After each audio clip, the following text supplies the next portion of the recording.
In philosophy, idiot isn't just an insult. It's a very specific kind of creature, someone who can think, but chooses not to. It's the person who outsources their opinions, copies phrases from memes, follows the herd, shares anything without checking, and still acts like they're deep and insightful. Throughout the centuries, philosophers have looked at this character like a living experiment. The prisoner in Plato's cave who loves the shadows, Nietzsche's last man, happy with scraps, Ortega y Gasset's mass man, proud of his own mediocrity, Machiavelli's naive fool, perfect to be used as a disposable piece in the game of power. This video is a map of these idiots in the history of thought, how they show up, why they multiply, and where we risk acting exactly like them without even noticing.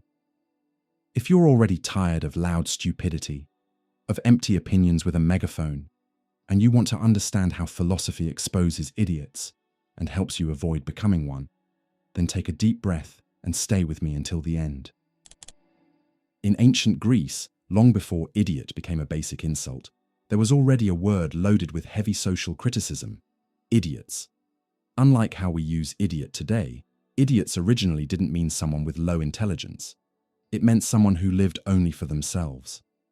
A citizen who refused to take part in public life, collective decisions, and the affairs of the polis, the Greek city-state that shaped not only politics, but what it meant to be human. For the Greeks, a person only truly fulfilled their humanity in community. There was no separation between ethics and politics, between living well and living with others. That's why anyone who refused to participate in political life, the one who said, "That's not my problem," was seen as incomplete, closed off, almost childish in terms of civic maturity. That was the idiots, not necessarily stupid, but completely alienated. Plato, in the Republic, presents a deep dialogue about justice and the ideal organization of the city. For him, the human soul and the city mirror each other. A just individual is someone who lives in harmony with themselves, but also in relation to a well-ordered community. When Socrates asks what justice is, the answer isn't found only in individual behavior, but in the structure of the city as a whole. To live as if the world were not your problem, like the idiots does, is to ignore this essential link between the self and the whole. It's choosing a short-sighted existence where the search for personal good is cut off from any sense of collective responsibility. This view becomes even clearer when Plato puts in Socrates' mouth a criticism of those who prefer the comfort of ignorance. Instead of getting involved in debates about the common good, many people would rather just stick to their private routines and personal interests, as if justice and truth were someone else's problem. These are the ghost citizens of the city. They're physically there, but they don't take part in its soul. In this sense, the idiots is a silent traitor to the philosophical ideal of citizenship. Aristotle is even more direct in his criticism. In Politics, he writes, "Man is by nature a political animal." This famous line, so often quoted and misunderstood, has deep implications. Being political for Aristotle is not the same as being tied to a political party or election campaigns like we think today.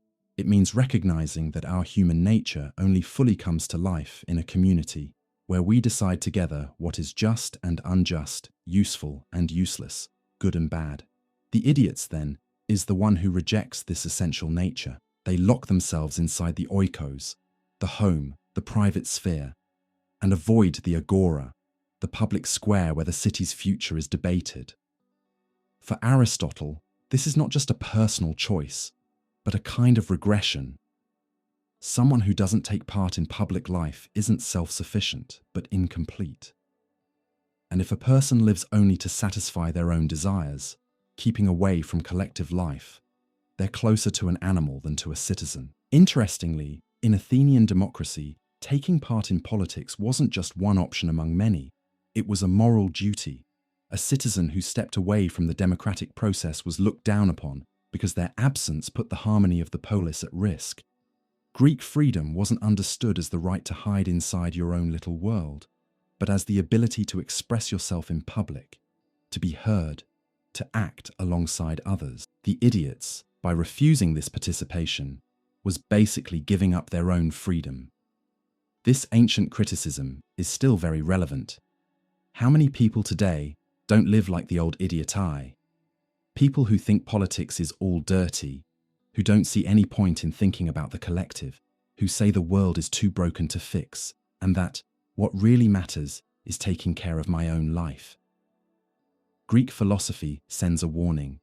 This kind of withdrawal is not neutral. Indifference to public life is actually a form of complicity with whatever abuses happen when decisions are left in the hands of a few. And here's the most tragic part. The idiot doesn't realize the price they pay for their absence. By refusing to think about the city, they become a victim of the city others design for them. They hand over their freedom, their future, and their dignity to those who, unlike them, understand that power doesn't sit around waiting for the good intentions of people who avoid responsibility. In a way, the idiot lives in fear, but dresses that fear up as neutrality. If today the word idiot carries such a strong negative weight, it's because history preserved the moral judgment behind the Greek term. It's not just a cheap insult, it's an ethical warning. Living only for yourself is not really living. The modern idiot may be well informed, have internet access, degrees, money, and comfort. But if they don't care about other people's suffering, about structural injustice, about building a fairer world, they're still an idiot. Maybe more sophisticated, but just as blind to their own incompleteness. This criticism connects deeply with the idea of philosophical responsibility. There is no wisdom without engagement with reality. Philosophy doesn't exist so we can memorize quotes from thinkers, but to transform the way we live together. The idiot, by refusing this call, turns down the most essential invitation of philosophical life, to think with others and for others. Plato shows this in an almost tragic way in the allegory of the cave, where people live staring at shadows and believe that's all there is. They're not evil by nature, they're just indifferent to the search for truth. They prefer the safety of appearances over the discomfort of real knowledge. They are, in essence, idiots, in the deepest sense, beings who have given up on growing. Contemporary society, driven by individualism and performance culture, turned the idiot's lifestyle into something not only common, but almost desirable. Social media encourages private bubbles, where each person builds their own little world and filters out anything that bothers them. The mindset of, if it doesn't affect me, I don't care, became an emotional shield against the discomfort of collective responsibility. But the price is high: loneliness, disconnection, and a fake sense of freedom that is, deep down, just conformity in disguise. Aristotle had already warned, whoever lives outside the polis is either a beast or a god, and since we're not gods, every attempt to escape civic responsibility is really a denial of our own humanity. Greek philosophy didn't demand that everyone become a ruler or great speaker, but it did expect every citizen to be capable of thinking about the common good. The idiots fails exactly there. They live, but they don't reflect. They exist, but they don't question. They consume, but they don't contribute. So the real problem with the idiots is not a lack of intelligence. It's the refusal to take part in our shared fate. It's selfishness disguised as neutrality. It's the silence that allows injustice to become normal. In times like ours, when political alienation dresses itself up as a balanced life, revisiting the Greek criticism of the idiots is more than just a philosophical exercise. It's an act of ethical resistance. Schopenhauer had an almost painful sensitivity to human mediocrity. In Aphorisms on the Wisdom of Life, he describes the world as a big stage where most people live driven by blind impulses, small desires, and an almost built-in inability to see beyond what's right in front of them. For him, the human herd is predictable, repetitive, noisy, and above all, intellectually lazy. This stupidity of the herd isn't just moral criticism. It's a philosophical statement about human nature when it gives itself over to automatic behavior and abandons deep thinking. In his view, the average person doesn't really think, they just react. They live as if they're tied to an invisible string pulling them along paths already laid out by culture, society, and habit. The herd simply follows. And this following is, for Schopenhauer, a subtle and constant form of collective stupidity, the inability to question. The crowd settles into an intellectual comfort zone, repeats ready-made opinions, fears the loneliness of real thinking, and hides inside simple certainties. That mental laziness is, for him, the deepest root of stupidity. He sees that most people don't actually want truth. They want confirmation. They don't want to learn. They want to be right. They don't seek knowledge, but the safety of seeing themselves reflected in the group. That's why, in a crowd, a mediocre opinion can sound like wisdom, and a deep idea can be treated like a threat. The herd fears what it doesn't understand, and above all, it fears anyone who dares to think outside the collective script. Schopenhauer watched all this with almost visceral irritation. His philosophy is soaked in a disenchanted view of the world. He believed that most people are driven by petty motives, personal vanity, and short-term interests. Very few manage to escape this spiral and rise above it through genuine thought. And when someone tries, the herd reacts with mockery, contempt, or hostility. Not because it understands what's being said, but because it fears anything that might shake the stability of its comfortable mediocrity. Looking at social behavior, Schopenhauer notices how easily the masses are impressed. He says that public opinion is like a prostitute. It changes owners according to convenience. That's not just a cheap jab. It's a diagnosis of how most people live like leaves in the wind, with no real convictions and always ready to adopt whatever opinion is trending at the moment. This superficial fluidity of beliefs shows just how fragile the herd is intellectually. Whoever doesn't think for themselves ends up thinking with someone else's head, or not really thinking at all. In one of the most striking passages of his writing, he says that ordinary people are always sure that they are right. That rigid certainty is, for him, the clearest mark of stupidity. The wise person doubts, questions, examines. The fool asserts. The herd has an amazing talent for turning ignorance into arrogance, and Schopenhauer sees in this a nearly universal trait of the human condition, the tendency to overestimate our own intellectual abilities. What we'd call the Dunning-Kruger effect today was already perfectly captured in the sharp irony of the German philosopher. But Schopenhauer's criticism isn't limited to the mass as a group. He also talks about the mediocrity of the individuals who make up that herd. For him, most people have no inner depth. They live off distractions, petty disputes, social comparison, and empty conversation. Their shallow souls constantly chasing stimulation, but avoiding any kind of reflection that would force them to confront their own existence.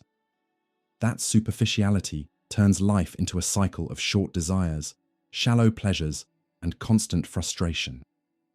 A mind that never turns inward stays trapped in repetition. Schopenhauer also criticizes how the masses naturally tend to be hostile toward exceptional individuals. He states, with bitter clarity, that all intellectual superiority is isolating. The more deeply and independently someone thinks, the less they fit into the herd. The genuine thinker makes others uncomfortable because, just by existing, they highlight how small everyone else's thinking is. And the herd reacts aggressively, like an organism trying to reject something it doesn't recognize as part of itself. This hostility of mediocre people toward extraordinary individuals is, for Schopenhauer, one of the cruelest forms of stupidity. At the same time, he notices that the herd clings to totally external symbols of success: wealth, fame, social status. It's a mentality that measures life by appearances. Schopenhauer argues that people want to seem like something, not be something. They value what impresses, not what transforms. This endless chase for approval and status is, for him, a kind of mental slavery. The herd lives for the eyes of others, not for its own conscience. Where there is emotional dependence on public opinion, there is no real wisdom. In Aphorisms on the Wisdom of Life, Schopenhauer talks with surgical precision about humanity's tendency to prefer the company of the crowd to the solitude that creates. He says that whoever cannot stand to be alone does not love freedom. That line is a direct attack on the herd instinct. The crowd runs to the many because it fears facing its own emptiness. Collective stupidity doesn't necessarily come from a lack of intelligence, but from a deep fear of confronting oneself. For Schopenhauer, thinking is dangerous because it reveals things most people are not ready to see. His philosophical irritation also shows up in his criticism of social noise. He found the constant chatter, the triviality of everyday conversations, and people's need to always be entertained almost unbearable. This constant noise blocks any real deep reflection. It's the sound of the herd in motion, unable to tolerate silence. Silence, for him, is the natural home of thought. But for the crowd, silence is hostile territory that exposes its inner emptiness. The philosopher also describes collective stupidity as a kind of moral automatism. The herd doesn't reflect on what's right or wrong. It just imitates behavior, repeats norms, and follows tradition. The ethics of the herd is an ethics of imitation. People do what has always been done and believe what has always been believed. This conformism, for Schopenhauer, is more dangerous than any individual mistake. Stupidity becomes systemic when it stops being just ignorance and turns into an inherited way of living and judging. He notes that society punishes originality and rewards conformity. That creates a vicious cycle. To be accepted, a person has to adopt mediocrity. To avoid rejection, they have to hide their intelligence. Stupidity keeps reproducing itself because it's comfortable and socially rewarded. Wisdom, on the other hand, demands courage, and the herd is not made of courageous people. Despite all his pessimism, Schopenhauer isn't just throwing insults around. His criticism is an invitation to wake up. He presents the stupidity of the herd as a warning so the individual doesn't get lost in the crowd. So they don't become just another part of the blind machinery of the will. So they don't give up their own ability to think, and with it, their own freedom. And maybe the most painful point in his analysis is this. Collective stupidity is not the exception, it's the rule. Philosophy, for him, is a lonely resistance against the power of mediocrity. Thinking for yourself is almost a heroic act in the middle of the noise of the masses. And that courage to think is, in the end, what separates the wise person from the herd. In an Athens full of sophists, smooth-talking speakers, and citizens overflowing with certainties, Socrates walked through the city squares with a radical mission, to show people that deep down, they didn't actually know what they thought they knew. That simple and revolutionary move put him on a collision course with the type of person he feared the most, the confident idiot. The one who truly believes in their own wisdom without ever having examined whether what they think actually makes sense. In the Apology of Socrates, written by Plato, we find one of the most famous lines in the history of philosophy: "I know that I know nothing." This phrase, repeated 1,000,000 times in a shallow way, actually carries a very deep lesson. Socrates isn't praising ignorance as something good. He's showing an attitude of intellectual humility in the face of how complex truth really is. While many around him spoke arrogantly about justice, courage, piety, and politics, Socrates questioned those certainties and answered with more questions instead of final conclusions. That attitude wasn't cynicism, it was a method. For Socrates, the true wise person is the one who recognizes the limits of their own knowledge. It's not about giving up on knowing things, but about understanding knowledge as a constant search. The confident idiot, the central figure in Socratic criticism, is the one who never doubts themselves. They have ready-made answers, speak with total confidence about everything, and refuse to be questioned. For them, thinking is risky, and admitting ignorance is a weakness. So they cling to their certainties as if they were shields against the discomfort of self-knowledge. Socrates noticed, with some shock, how conviction can be a disguise for ignorance. The people who most loudly claim to know what justice, love, or virtue were usually thought the least about those things. That's exactly why his philosophical mission was almost always badly received. He didn't humiliate people just to show off. He held up a mirror so they could see their own contradictions. And in a culture where reputation was incredibly valuable, being exposed in public as someone who doesn't know was unbearable. The confident idiot, in this sense, is not just an individual type, it's a social type. He represents a kind of person that exists in every era: the compulsive opinion giver, the shallow expert, the self-proclaimed owner of the truth who has never really questioned their own beliefs. Socrates ran into them everywhere in Athens: politicians, poets, craftsmen, judges, all with firm opinions about the big questions of life. And when he patiently questioned them with logic, their castle of certainties fell apart. But the most tragic thing, as Socrates realized, is that confident ignorance is not harmless. It's dangerous. That blind confidence in unexamined ideas is what holds up unfair decisions, deep-rooted prejudice, and even the condemnation of innocent people, like himself. In the Apology, Socrates isn't only defending himself from formal charges, he's defending himself from the city's inability to understand him. He was judged not because he did harm, but because he made people uncomfortable. The confident idiot cannot stand being challenged, and when people like that are in the majority, they turn their conviction into a courtroom.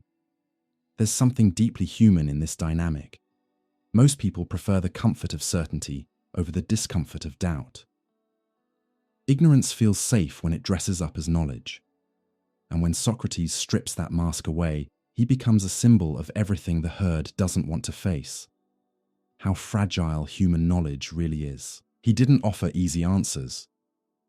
And that's exactly why he was seen as dangerous. Socratic irony was his most subtle weapon. When he pretended not to know anything, Socrates created a space where the other person had to explain their position, and usually got tangled up. Unlike the confident idiot who starts from the idea that they already know, the wise ignorant starts from doubt. That posture isn't weakness, it's courage. Courage to admit that the world is more complex than our first ideas about it. Courage to keep searching even without any guarantee of finding final answers. This contrast between the wise ignorant and the confident idiot is still relevant today, maybe more than ever. We live in an age of easy opinions, instant certainties, and rushed judgments. Social media is full of experts in everything who confidently comment on complex topics with zero real foundation. Ignorance, when packed in good rhetoric, starts to look like authority, and honest doubt is seen as weakness. Socrates would probably be silenced today, just like he was in ancient times. Not because he's irrelevant, but because he'd be unbearable to those who refuse to think. There's a big difference between having an opinion and having a thought. The confident idiot has the first, quick opinions, hard as rock, immune to criticism. The wise person is after the second, careful thinking that can be rebuilt, refined by listening and by time. Socratic philosophy is a call to intellectual maturity, and that demands more than just information. It demands a willingness to be uncomfortable. When Socrates says that the Oracle of Delphi declared him the wisest man in Athens, he's shocked. How could he be wise if he himself knew that he knew nothing? The explanation he finds is exactly this. He was the only one who knew that he didn't know. Most people live under the illusion of a fake wisdom. That self-deception, so common, is what turns intelligent people into functional idiots, full of answers, but empty of real reflection. And there's one detail that makes the figure of the confident idiot even more tragic. He believes he's right because he's surrounded by people just like him. Shared conviction becomes a kind of group anesthetic against thinking. When everyone repeats the same ideas, they start to sound true. Not because they survive rational examination, but because they calm people's fears. Fear of thinking differently, fear of being wrong, fear of being, like Socrates, alone in their doubt. Socratic wisdom is not arrogant, it's deeply human. It recognizes that making mistakes is part of the path, that knowledge is a process, and that nobody is above the need to examine their own ideas. Socrates knew that truth doesn't win by yelling louder. It appears slowly through better questions. That's what makes him timeless. He didn't give us final answers. He taught us how to ask better. The confident idiot has no room for this kind of openness. He lives in a closed world where he's already decided everything that matters. And ironically, the more convictions he has, the further he is from wisdom. Because truth, as Socrates teaches us, is rarely in the first answer. It hides in persistent doubt, in active listening, in the willingness to be wrong and start over.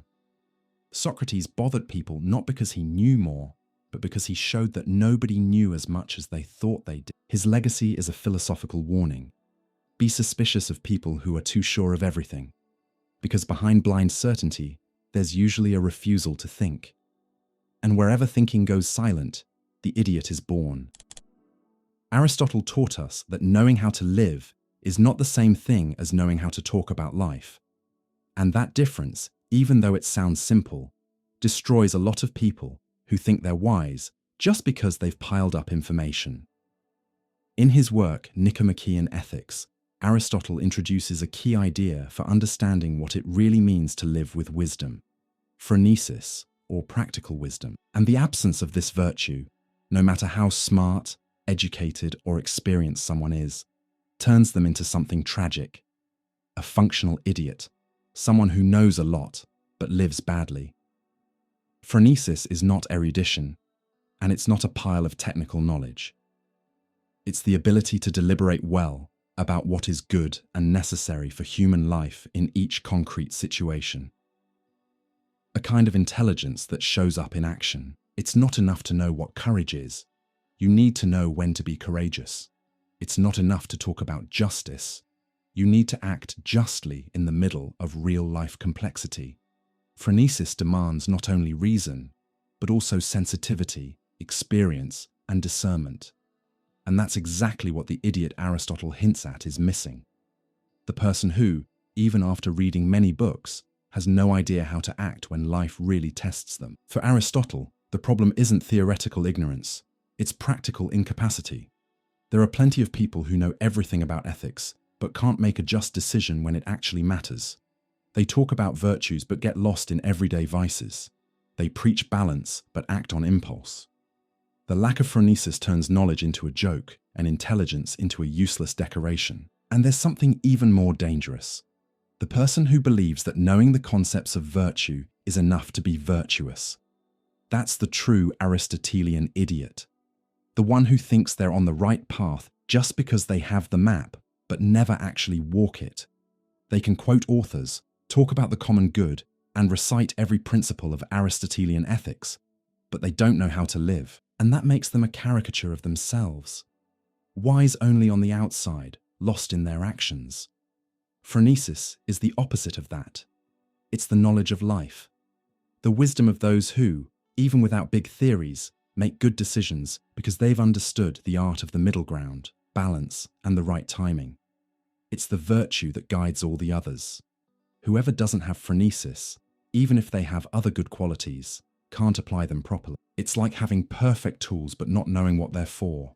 Aristotle shows that practical knowledge is morally superior to abstract knowledge, because it's in action that virtue is proven. And this difference hits hard when we look at real life. Think about how many people you know who are brilliant when they talk, but toxic in their relationships, who defend high ideals, but can't manage a simple act of kindness, who criticize the world with elegance, but live completely out of tune with themselves. The Aristotelian idiot is everywhere, in universities, on stages, in leadership roles, on social media profiles that look enlightened, but can't hold up basic coherence in daily life. This kind of person is dangerous not because they're evil, but because there's a disconnect between their thinking and their living. They believe that thinking the right way means living the right way. But Aristotle insists, real virtue only exists when thought turns into just action. And phronesis is exactly that bridge between knowing and doing. It's not theory, it's lived. Another key point in Nicomachean Ethics is that phronesis requires experience. It's not something you learn from books or a quick course. It's built through living with others, making hard decisions, recognizing your mistakes, and learning from quiet successes. Someone with phronesis doesn't show off wisdom. They live with discretion, but with inner strength. And that's something the functional idiot doesn't get. They confuse knowing with appearing. They want to look good, look just, look balanced, but they aren't. Aristotle doesn't let this fake image pass. For him, a truly ethical person is not just someone who knows what virtues are, but someone who has become virtuous through habit, consistency, and deliberate choice. And that's only possible with phronesis. Without it, even the best intentions can lead to disastrous choices. And the idiot who lacks this practical wisdom tends to live in repetitive cycles, making the same mistakes over and over because they never learned how to choose well. There's even a tragic side to this kind of ignorance. It's not stupidity, it's a subtle blindness. The person has culture, education, vocabulary, but no direction. It's the type who gives advice to everyone but can't manage their own life. They talk about ethics, but treat people badly. They defend virtue, but lie to themselves. The idiot without phronesis isn't necessarily evil, but they're inconsistent. An ethical inconsistency is a kind of existential failure. Aristotle saw phronesis as the key to a good life, to eudaimonia. It's not enough to be good. You have to know how, when, and to what extent to act well. And that demands a refined perception, a sensitivity to the uniqueness of each situation. The idiot, on the other hand, usually operates with fixed rules, automatic answers, and one-size-fits-all formulas that don't adapt to reality. They might even have good intentions, but they lack discernment, and the real world does not forgive a lack of discernment. Phronesis is, therefore, a deeply practical virtue, but also deeply human. It's the wisdom that comes from paying attention to reality, from listening, from empathy, from the ability to sense what a situation calls for. The idiot in this context is the one who lives on autopilot while believing they're awake. They repeat formulas, but don't understand the moment. They act rigidly when they should be flexible and are soft when they should be firm. They can't read the room, and whoever doesn't read the world carefully is always stumbling. Aristotle said that phronesis shows up in those who know how to deliberate well. And to deliberate well is to decide with justice, temperance, and courage, taking into account not just abstract principles, but actual circumstances. It's a kind of prudence, but not the cowardly prudence that avoids all risk. It's wise prudence, which knows when to take a risk and when to step back. The idiot here might be impulsive or paralyzed, but almost never just, because justice needs measure, and measure needs perception. It's interesting that Aristotle puts phronesis above even theoretical intelligence when the topic is living well. Plenty of smart people fail miserably in their choices. Plenty of brilliant minds are a disaster in their personal lives. Happiness, eudaimonia, doesn't come from abstract knowing, but from the art of living well. And that art is rare, delicate, demanding. The idiot is not the one who knows nothing. It's the one who doesn't know how to live, even knowing a lot of things. In the end, maybe the biggest ethical challenge Aristotle gives us is this: turn knowledge into life. Align what we think with what we do. Become, in reality, what we say we are. Phronesis is the link between word and action, between theory and practice. And its absence is the mark of a life wasted in inconsistency. Because at the end of the day, we won't be remembered just for what we knew, but mainly for how we lived.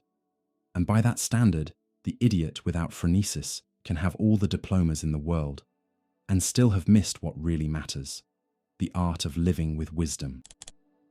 In Machiavelli's world, power does not forgive naivety. For him, ruling was never a moral art, but a practical and cruel science.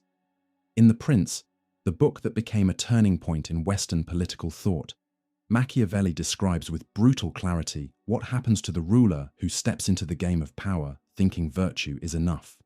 He gets swallowed, manipulated, thrown away. He is the naive prince, the well-intentioned idiot who is completely unprepared for the jungle that is political life.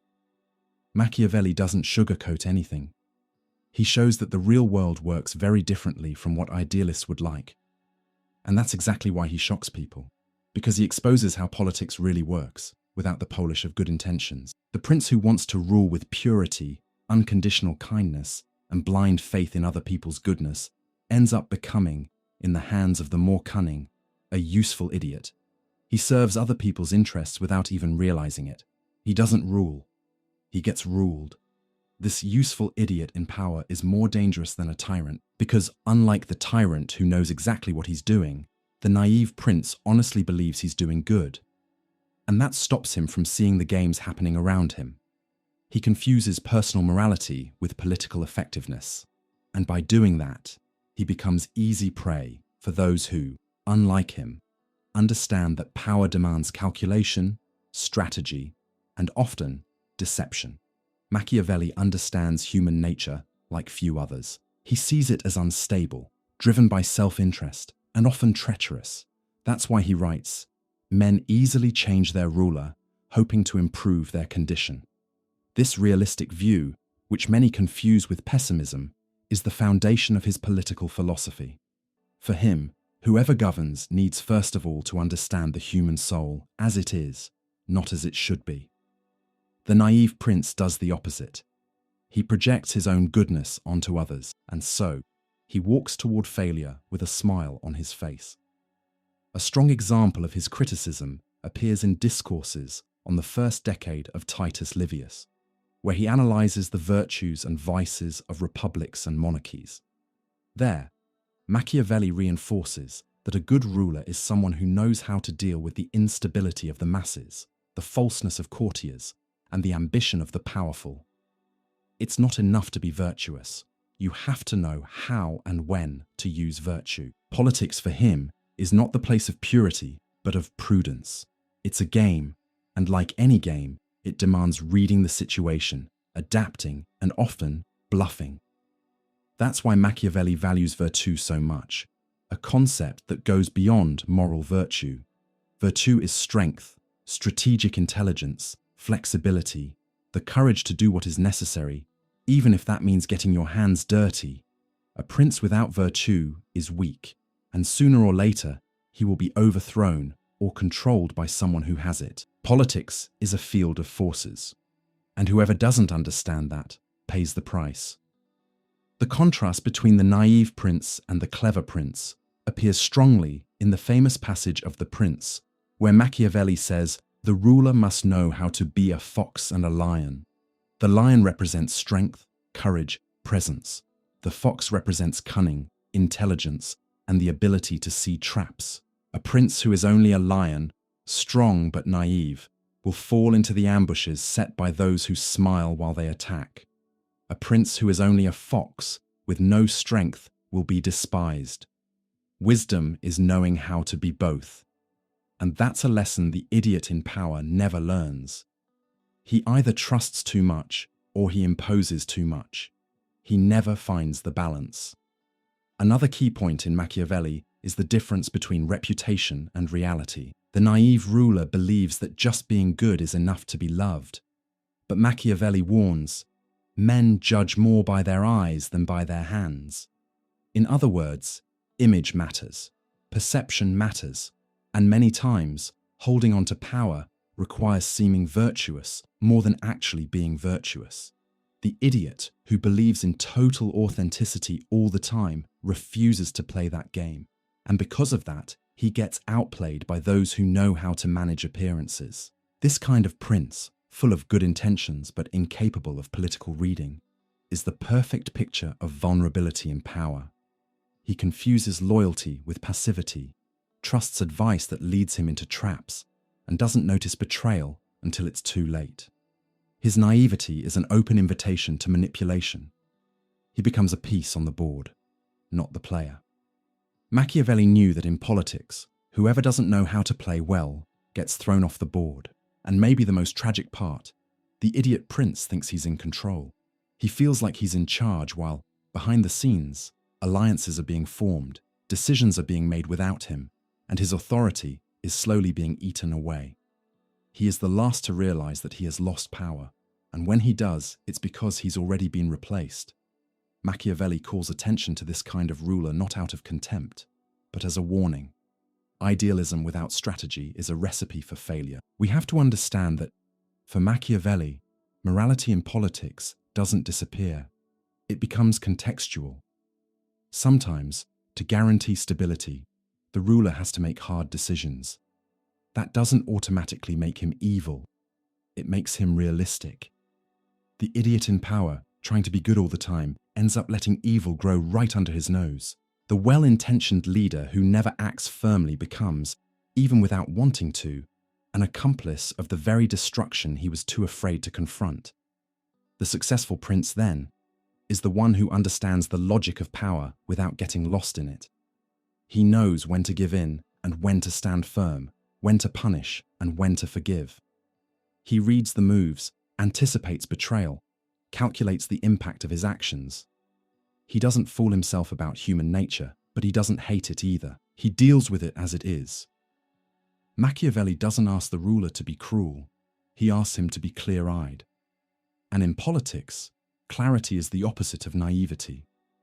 Maybe the hardest lesson Machiavelli gives us is this: good doesn't survive on good intentions alone. It needs strength, strategy, and vision. The idiot in power, because he doesn't understand this, leaves a vacuum that will be filled by someone who does. And power, like nature, hates a vacuum. History is full of naive princes, leaders who reached the top with noble speeches and were swallowed by political reality, who trusted the wrong people, hesitated when they needed to act, and believed that good would win on its own. Machiavelli looks at these cases and says, it wasn't morality that betrayed them. It was lack of preparation, lack of virtue, lack of awareness that ruling is, above all, understanding the game you're in. So, idiocy in power is not about low intelligence. It's blindness. It's not seeing what's at stake. It's confusing idealism with competence. It's refusing to get your hands dirty, even when that refusal costs an entire people their stability. Machiavelli doesn't glorify cynicism. He glorifies clarity, and he reminds us with necessary brutality that whoever doesn't understand power ends up as its victim. When Dostoevsky gives the title The Idiot to his novel, he's not just trying to provoke. He's throwing out a deep philosophical puzzle. Who is the real idiot? The one who sees the world with innocence and kindness, or the society that treats that purity as a dangerous anomaly? Prince Mishkin, the central character of the book, embodies this question in a way that is vivid, painful, and at times almost unbearable. Mishkin is a good man, truly good, not out of calculation, not for moral vanity, but out of a radical, almost childlike goodness. He believes in people. He listens without judging. He treats with dignity those whom society looks down on. He acts with compassion where everyone else expects strategy. And because of that, he's seen as an idiot. There is no word more cruel and more revealing in the novel. Mishkin's deep goodness is interpreted as weakness. His honesty is mistaken for stupidity. His inability to play social games is treated like a defect. In a world driven by self-interest, vanity, and appearances, purity looks like madness. Dostoevsky builds this character with clear echoes of Christ. Mishkin is a kind of Russian messiah, someone who steps into a corrupted world with the only flaw of being too good. He doesn't manipulate. He doesn't lie. He doesn't judge. And that's exactly what condemns him.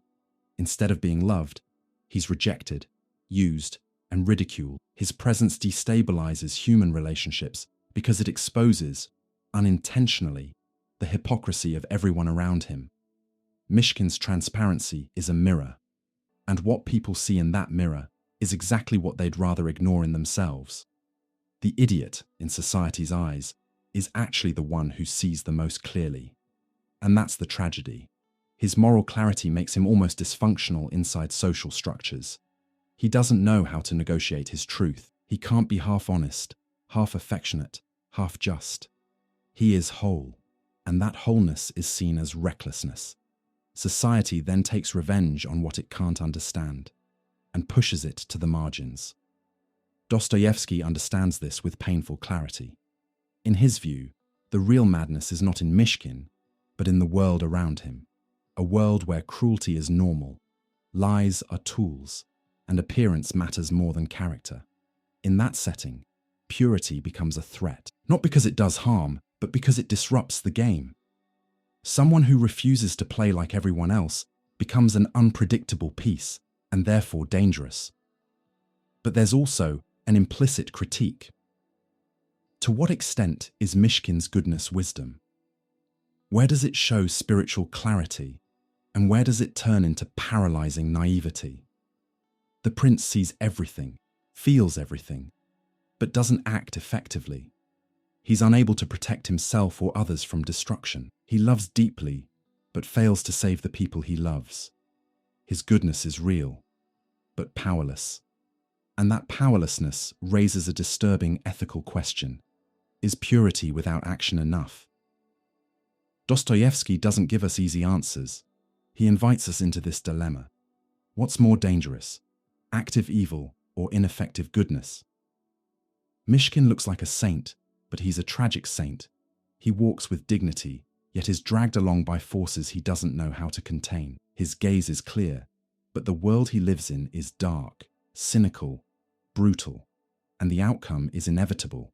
He doesn't survive, at least not as someone capable of transforming reality. He's swallowed by his own excess of light in the middle of so much darkness. There's a huge beauty and a huge sadness in this portrait, because Dostoevsky doesn't idealize Mishkin. He places him in the world as a foreign body, one that can't adapt. The prince refuses to be strategic, and because of that, he doesn't play the game. But whoever doesn't play gets played. Whoever doesn't manipulate gets manipulated. Whoever doesn't pretend gets used by those who pretend better. And that leads us to the cruelty of society. It demands masks in order to function, and punishes those who insist on walking around with their real face showing. The idiot, then, is the soul that refuses to harden, the one that chooses to stay sensitive in a world that numbs itself, the one that would rather keep trusting, even knowing betrayal is coming. You can see that as heroism or foolishness, or both. Dostoevsky doesn't give us the comfort of picking just one. He simply shows what happens to the pure when they're thrown among the impure. They don't toughen up, they break. And there is something deeply Christian in that fate. The idea that unconditional love is not rewarded in this world, but hunted down. That naked truth is not admired, but attacked. That full, uncalculated goodness is a scandal to moralists and a threat to cynics. Mishkin is a foreign body, and society, like an organism, reacts by pushing him out. Dostoevsky forces us to ask, is there room for innocence in the adult world? Is there space for radical goodness in a culture built on self-interest and image? Or is every pure soul condemned either to be destroyed or isolated? What do we do with people who are too good? By creating Mishkin, Dostoevsky also exposes a flaw in modern intelligence. We praise calculation, cleverness, and technical skill, but we despise moral wisdom. The prince is not stupid, he's sensitive, but deep sensitivity has been labeled as weakness. That's one of the great paradoxes of the novel. The same society that cries out for ethical, just leaders is the one that mocks those who actually try to live with purity. In the end, evil wins, not because it's stronger, but because it's better adapted. That's the real tragedy of the idiot. He is what everyone claims to admire, but what no one can actually stand. Mishkin represents the human ideal that people reject in practice, and by showing this, Dostoevsky points to something dark in human nature, our tendency to eliminate whatever confronts us morally, because the presence of the just exposes the injustice of those who got comfortable with how things are. So the novel is not about a foolish man, but about a sick society. The real question isn't, why is Mishkin like this, but why is no one else like this?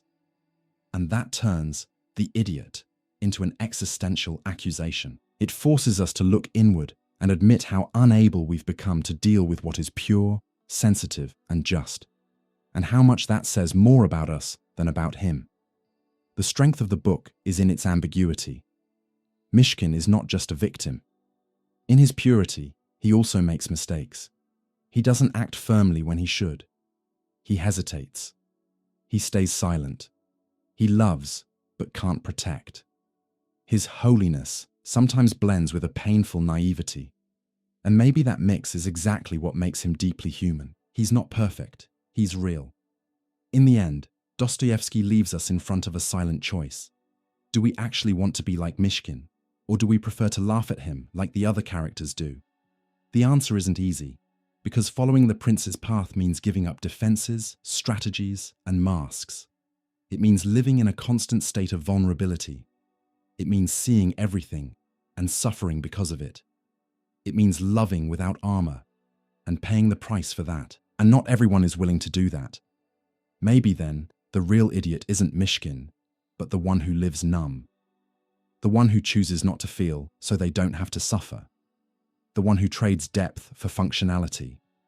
The one who calls pure things stupid because they can no longer recognize the value of goodness without calculation. Dostoevsky leaves us with that open wound, and that's where his moral philosophy cuts the deepest. For the Stoics, the real fool isn't necessarily someone uninformed or uneducated. It's the person who lets themselves be dragged around by everything that's outside their control. The one who lives like a puppet of their own emotions, hostage to other people's opinions, a slave to external events. Epictetus and Seneca, two of the great Stoic thinkers, describe this type of person with precision, someone who, because they lack self-mastery, turn their own life into a battlefield, not against the world, but against themselves. Epictetus, in the Enchiridion, says with sharp clarity, "It's not things that disturb us, but the judgments we make about them." And that's where the fool comes in. He interprets everything in a distorted way, reacts without thinking, suffers in advance, panics over what he can't control, and brags about things that aren't really his.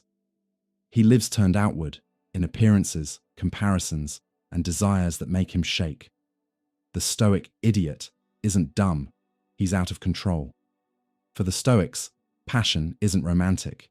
It's disorder of the soul, excessive attachment, desire that turns into dependency, fear that paralyzes. The fool is the one who becomes in love, not just with people, but with status, fixed ideas, and opinions that validate him. He lives based on what others think, say, and judge. He has no center. He's unstable. He's a slave, even if he feels free. Seneca, in Letters to Lucilius, warns, "The greatest power is to rule over yourself."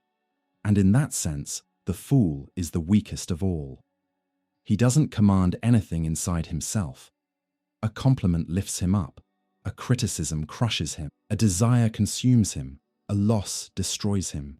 He lives in constant emotional whiplash, like a leaf in the wind, with no roots and no direction. He's someone who lets life dominate him, instead of ever taking the reins. Stoic freedom begins with self-knowledge, with the realization that we're only truly free when we stop depending on what we don't control. Health, fame, money, other people's affection.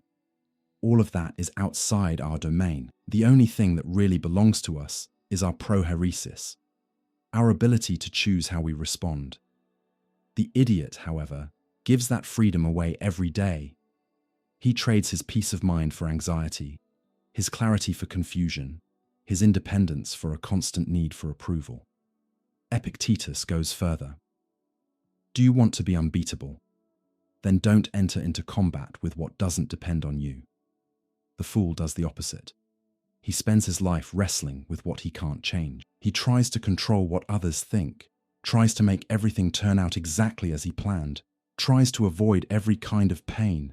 But in doing this, he becomes even more vulnerable, because everything external is subject to chance, and depending on chance is living in fear, and fear is the deepest prison. It's important to note that for the Stoics, living well doesn't mean living without emotion. It means not being ruled by it. The difference between the wise person and the fool isn't about feeling or not feeling, but about knowing what to do with what you feel. The The wise person feels anger but doesn't act with blind rage, feels sadness but doesn't drown in it. The fool, on the other hand, feels and reacts. No brakes, no filter, no clarity. He's driven by impulses, like an emotionally untrained animal. Seneca has a powerful line about this. Whoever is a slave to his passions cannot be master of himself. And this shows up in every area of life. The fool becomes a hostage to toxic relationships because he confuses attachment with love. He chases success like crazy because he confuses recognition with real worth. He lives accumulating things because he's afraid to face his own inner emptiness. His decisions aren't conscious, they're reactive. He doesn't choose, he just gives in. There's also a very sophisticated kind of self-deception that the Stoic fool practices. He convinces himself he's in control, when in reality, he's just reacting in a conditioned way. He thinks he's making decisions, but he's only obeying his fears, desires, and insecurities. That self-deception keeps him locked inside an illusion of autonomy. He believes he's free, but he's a servant of whatever he happens to feel. Epictetus didn't pity this kind of fool, but he didn't condemn him either. He simply showed firmly that there's a better way, a path of clarity, of discernment, of inner building. Stoicism is, above all, a kind of training for the soul. It teaches us how to untie the knots that keep us stuck in unnecessary suffering. Because some pains are inevitable: death, loss, change. But others are created by our own confusion.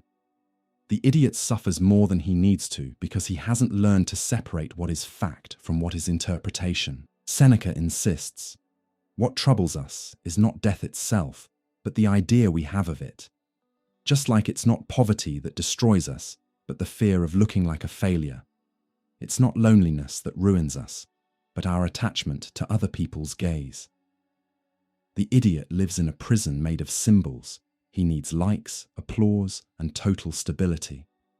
And when life doesn't give him that, he collapses. The fool's soul is noisy. It needs distractions, confirmations, guarantees. The wise person's soul, on the other hand, has learned how to live in silence. The fool also makes the same mistake over and over. He tries to change the world before changing himself. He demands that other people behave the way he wants. He wants reality to obey his expectations. He reacts with rage at the smallest deviation. He lives at war with what is. And the more he fights against the inevitable, the more he suffers. The wise person accepts things, not with passive resignation, but with active clarity. He understands how things work and acts within what he can actually influence. For the Stoics, the fool's suffering is self-inflicted. He's not an innocent victim.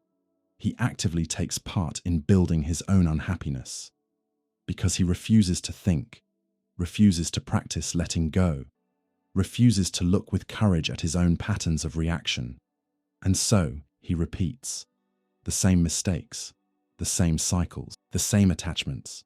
There is a kind of freedom that only self-mastery can give.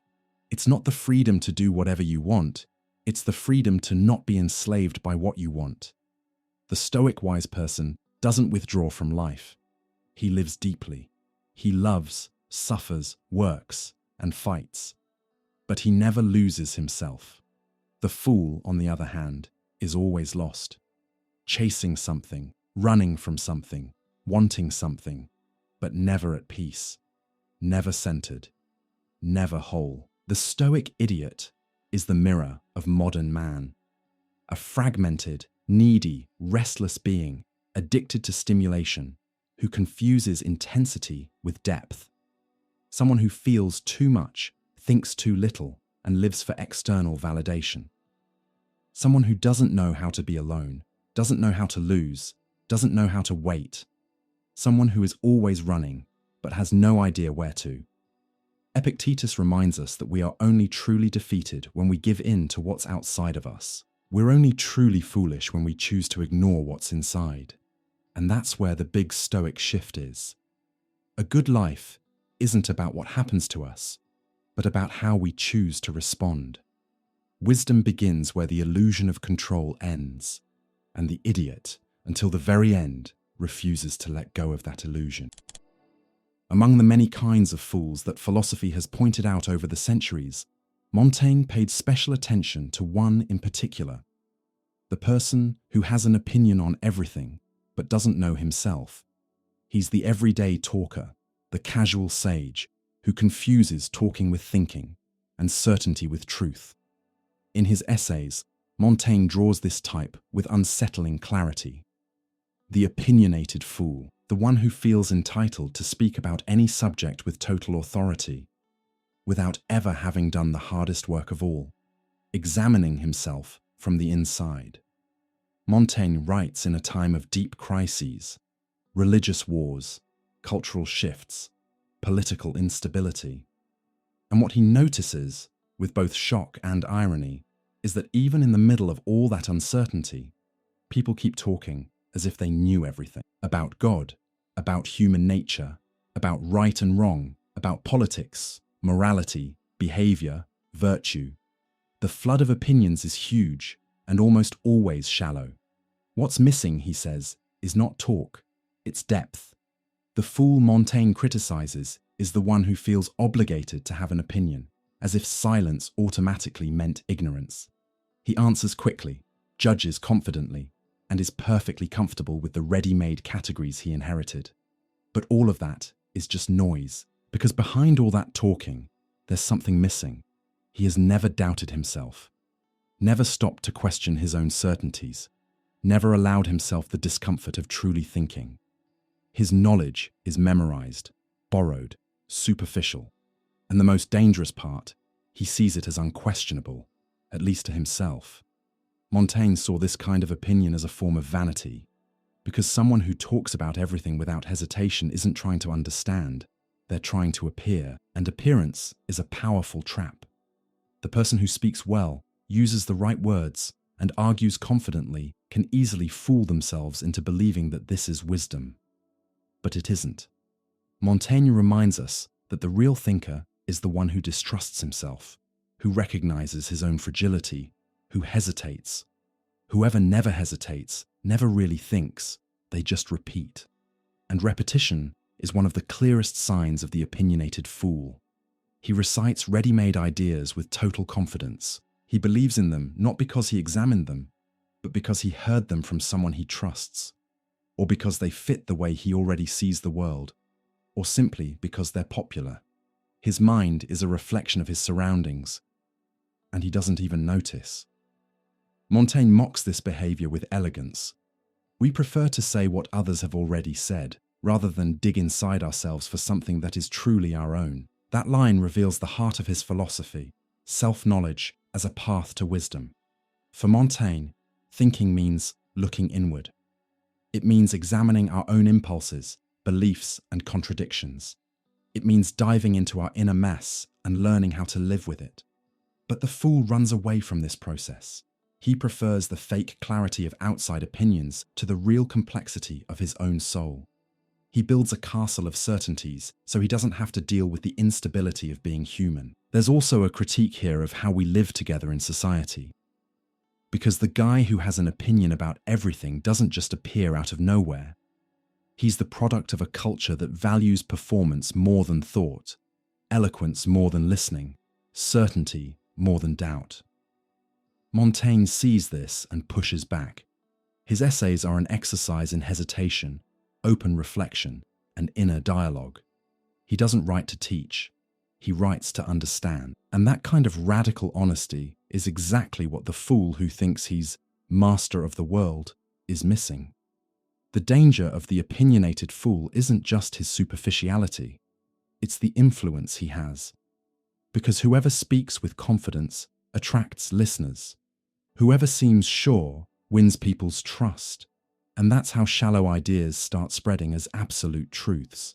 Montaigne saw this happening with religious dogmas, political beliefs, social habits. The problem isn't ignorance itself. It's ignorance that presents itself as wisdom. It's error disguised as conviction. Montaigne's critique is both philosophical and ethical. He understands that having opinions without thinking is an irresponsible act, because ideas have consequences, and someone who speaks without knowing can do harm, even without meaning to. The fool doesn't see that. He thinks he's just sharing his view, but once his view is accepted by others, it shapes behavior, reinforces prejudice, and holds up injustice. Thoughtless speech is a subtle kind of violence, and Montaigne warns us about it. In contrast to this fool, Montaigne offers the figure of the skeptical thinker, the one who allows himself not to know, who embraces doubt as a way of respecting the complexity of the world, who talks less and listens more, who recognizes how fragile words are in the face of life's vastness. This attitude takes courage, because doubt is uncomfortable, it shakes us, it destabilizes, but it's the only real path for someone who wants to think deeply. In the essays, Montaigne writes about himself with rare honesty. He admits his weaknesses, fears, and prejudices, not to show off, but to understand himself, because he believes that you can only speak with any real authority about the world if you have at least some idea of what's going on inside you. The fool, on the other hand, lives facing outward.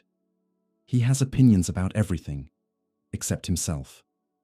His voice is loud, but his soul is silent.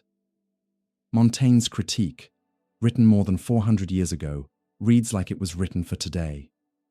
We are surrounded by voices. Social media, forums, podcasts, talk shows. Everyone is judging, commenting, reacting. The culture of opinion has exploded. And many of these voices follow the same pattern Montaigne denounced. They're confident but empty, loud but blind, fast but completely lacking inner examination. And maybe the most sensitive point in Montaigne's critique is this: the fool who has an opinion on everything doesn't realize he's lost, because certainty protects. Doubt, on the other hand, exposes, and nobody likes to be exposed. So the idiot hides inside his certainties like someone hiding in a fortress. He doesn't need to think. He only needs to repeat. He doesn't need to question himself. He only needs to point out where others are wrong. He doesn't need to listen, because he's already decided what's true. Montaigne takes apart this armor with the lightness of someone who knows how heavy it really is.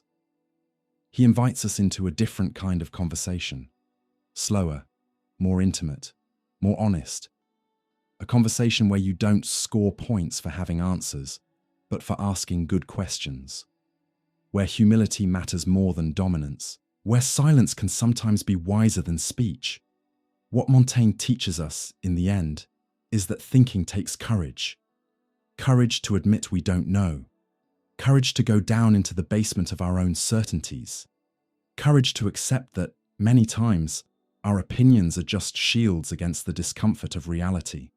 The fool chooses the armor. The thinker chooses vulnerability. And that choice, according to Montaigne, is what defines who we are. Just repeaters of other people's noise, or sincere seekers of meaning.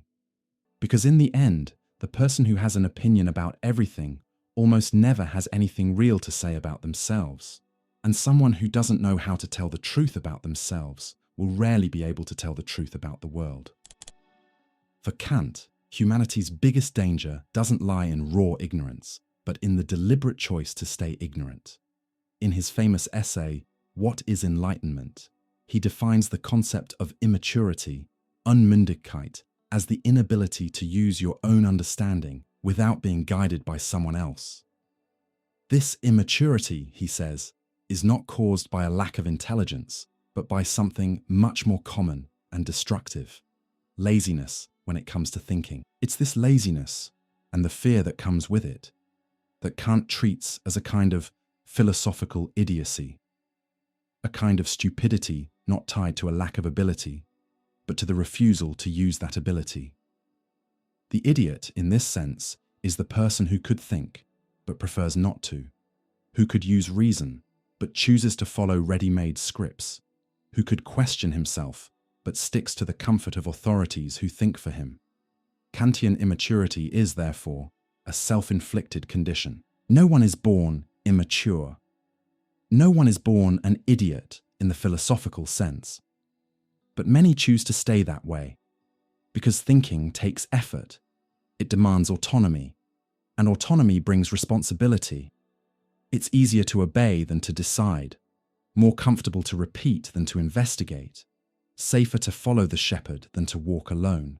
The Kantian idiot is the infantilized adult who outsources his own conscience. Kant does recognize that there are real obstacles to autonomy: institutions, religions, traditions, and power structures that limit the freedom to think. But what he condemns most strongly is the mind's own passive attitude. When he says, sapere aude, dare to know, he's not asking for genius, he's asking for courage. Courage to leave the cave of other people's certainties. Courage to think with your own head. Courage to grow intellectually. The philosophical idiot does the opposite. He prefers to be led. He's the kind of person who brags about having good sources, but never questions what those sources say. He repeats quotes from authorities, but never examines their foundations. He believes because believing is easier than doubting. This laziness of thought produces a crowd of obedient people, functional, productive, but unable to think critically. Kant calls this intellectual laziness, a social vice that keeps people in a state of dependence, and that dependence hides behind a mask of wisdom. Because the philosophical idiot doesn't see himself as ignorant. On the contrary, he thinks he knows, exactly because he absorbs other people's ideas efficiently. He consumes knowledge, but doesn't digest it. He doesn't think, he stockpiles, and stockpiling without digestion turns into dead weight, a warehouse of dead ideas that never turn into inner life. So immaturity isn't just an individual issue, it's a collective phenomenon. When a society is set up to reward blind obedience and punish independent thinking, it mass produces functional idiots, people who adapt well, follow rules, obey norms, but lose contact with their own reason, and that's dangerous. History shows that many crimes were committed not by monsters, but by ordinary people who were just following orders. Here, Kant anticipates a critique that Hannah Arendt would develop centuries later: the banality of evil, evil that doesn't come from pure malice, but from the absence of thought. The Kantian idiot is the early version of this kind of person, obedient, adapted, but unable to reflect on what he's actually doing. He lives inside systems he sees as unchangeable, and exactly because of that, he becomes an instrument of those systems. For Kant, thinking is the most radical act of freedom. It's what makes us grown up, autonomous, fully human, and that means breaking out of automatic living. The philosophical idiot doesn't question the way he lives. He plays his roles, adopts customs, follows dogmas. He lives on a social stage, convinced everything makes sense as long as someone guarantees it. His world is always prepackaged. It just needs to be lived out. But that living isn't real. It's a performance. There's also something deeply existential in this critique, because thinking, for Kant, isn't just a mental exercise. It's a moral act. Thinking means taking responsibility for what you believe, what you do, and what you support. The idiot runs away from that responsibility. He hides behind the authority of the group, the church, science, the state. His conscience is always anchored outside himself. And because of that, it never grows up. Kant insists, immaturity only ends when we dare to think for ourselves. That doesn't mean throwing away everything that came before, but examining it, questioning it, taking it in with discernment. The philosophical idiot has no criteria, only adhesion. He joins the majority because it's safer. He avoids questions because he's afraid of the answers. He's satisfied with simplified explanations, slogans, catchy lines. Because serious thinking means facing complexity, and that's scary. There's also a political critique built into this idea. A people who don't think for themselves are easy to manipulate. Authoritarian governments, dogmatic religions, totalitarian ideologies, all of them benefit from the immaturity of the masses. The idiot, in this context, is the citizen who gives up freedom in exchange for security, who prefers to be governed rather than govern himself, who accepts voluntary servitude because thinking is hard work. Kant, however, is not a nihilist. He believes there is a way out. That enlightenment is a historical, collective, ongoing task. But it starts in the individual, and it starts with a simple, revolutionary move: asking questions.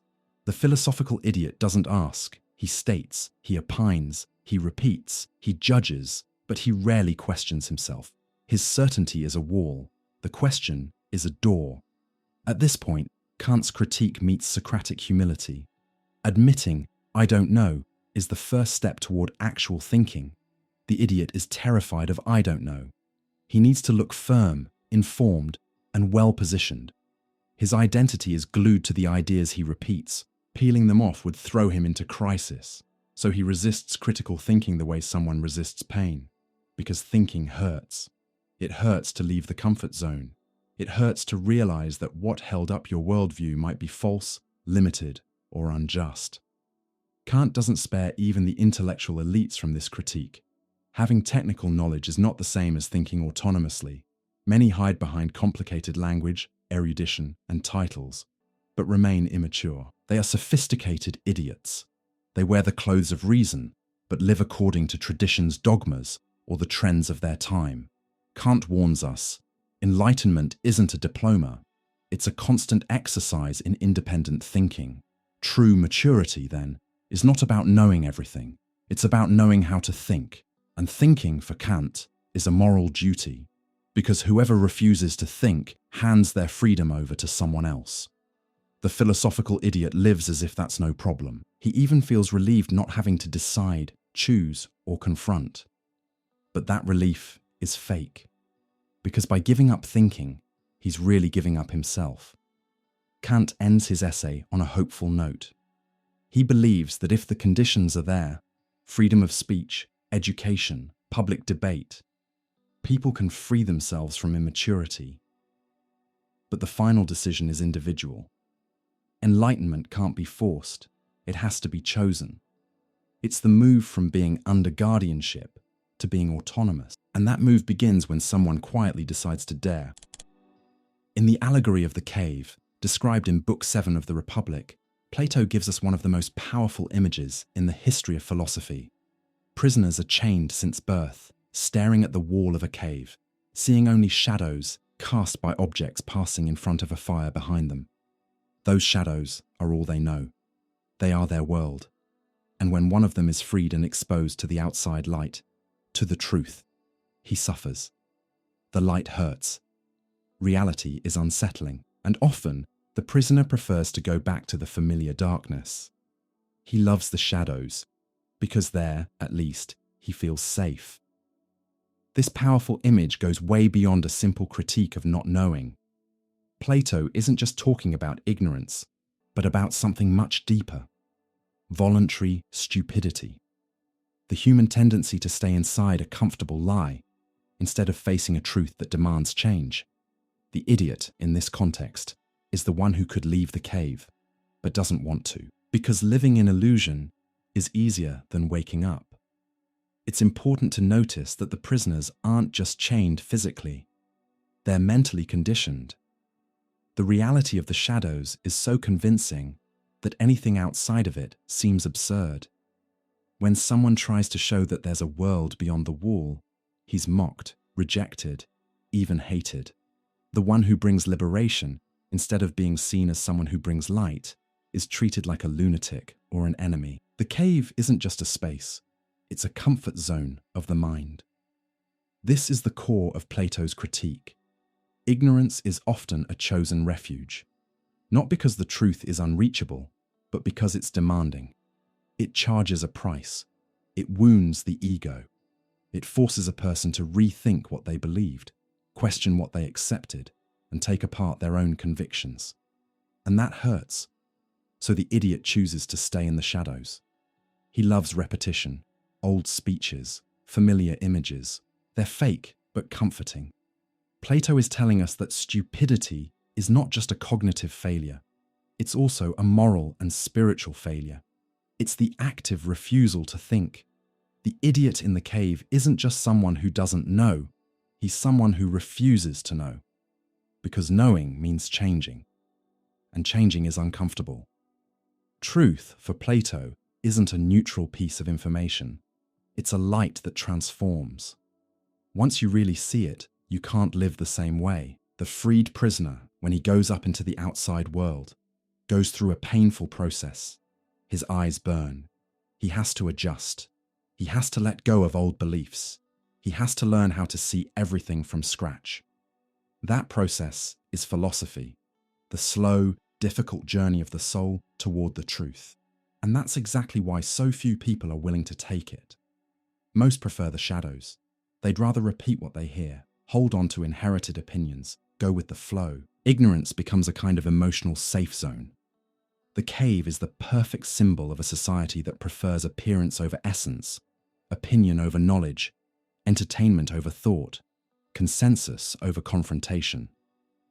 The modern idiot is the prisoner who laughs at anyone who questions things, who mocks anyone trying to show the real world, who clings to his convenient version of reality, even when faced with evidence to the contrary.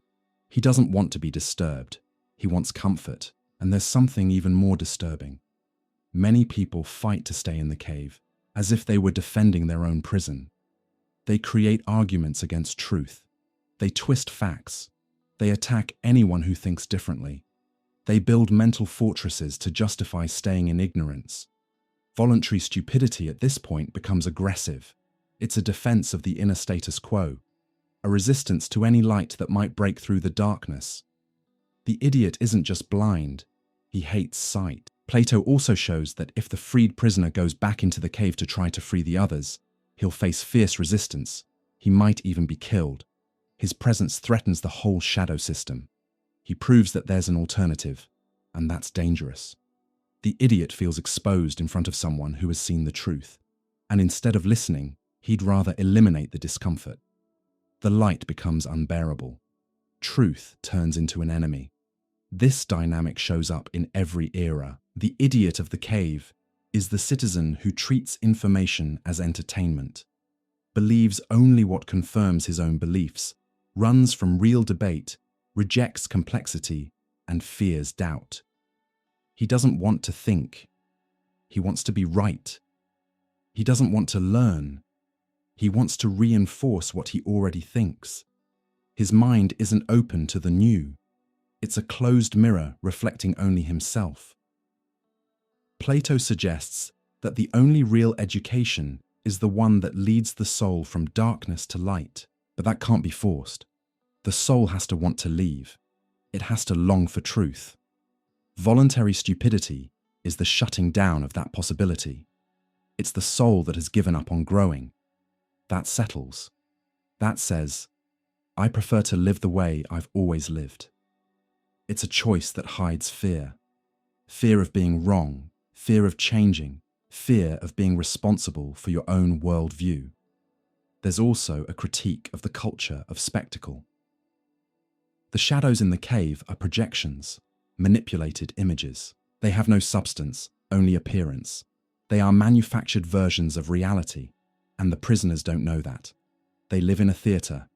Life is reduced to a game of illusions, and this theatre is comfortable, because in the shadows, everything seems under control. Nothing demands deep thought. You just watch, just react.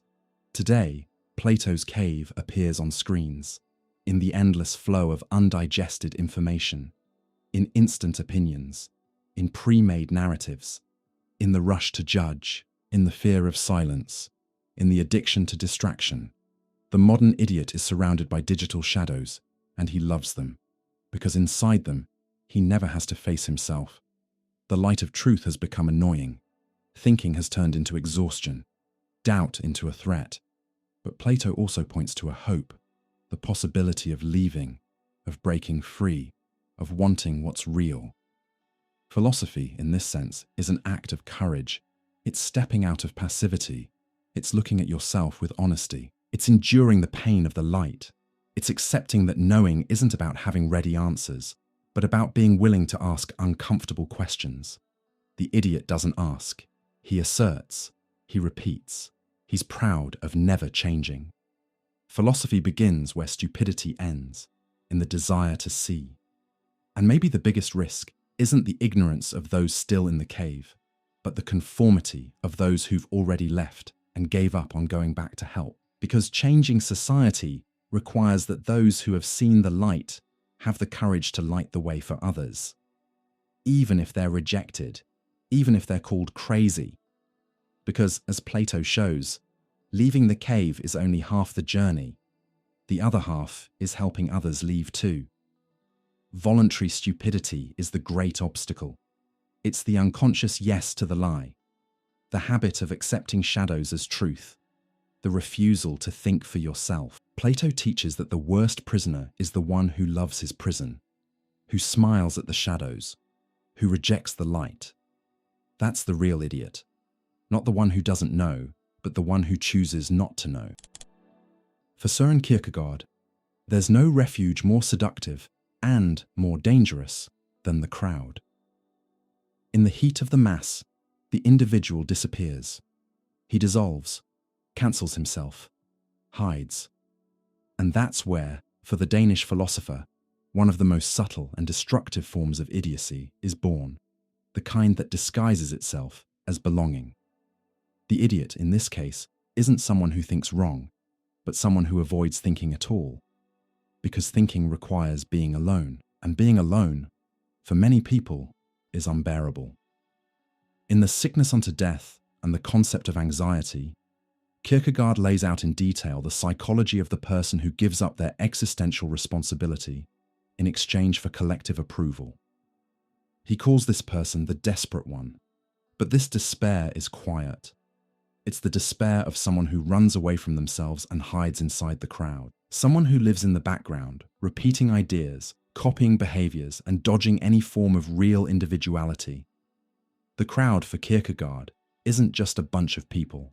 It's almost a metaphysical thing, a place to escape the self. It offers the individual the chance to hide without feeling like a coward, to silence their conscience without feeling guilty, to belong to something bigger, and that way, avoid the burden of personal responsibility. The idiot who hides in the group is the person who says we when they should say I, who follows when they should decide, who settles when they should confront themselves. This intellectual cowardice isn't accidental, it's cultivated. Because thinking for yourself is anxiety-inducing. It means accepting that there are no absolute guarantees, that truth is something you have to build inside yourself, that the meaning of life won't be handed to you from the outside. The Kierkegaardian idiot runs from that. He's satisfied with what most people believe, the dominant opinion, the established tradition. And by doing that, he dodges the discomfort of freedom. Kierkegaard had no patience for what he called the public. He saw it as a kind of depersonalized entity that judges without a face, claps without thinking, and condemns without taking responsibility. The public is the modern version of the crowd, a courtroom with no judge, a chorus with no distinct voices.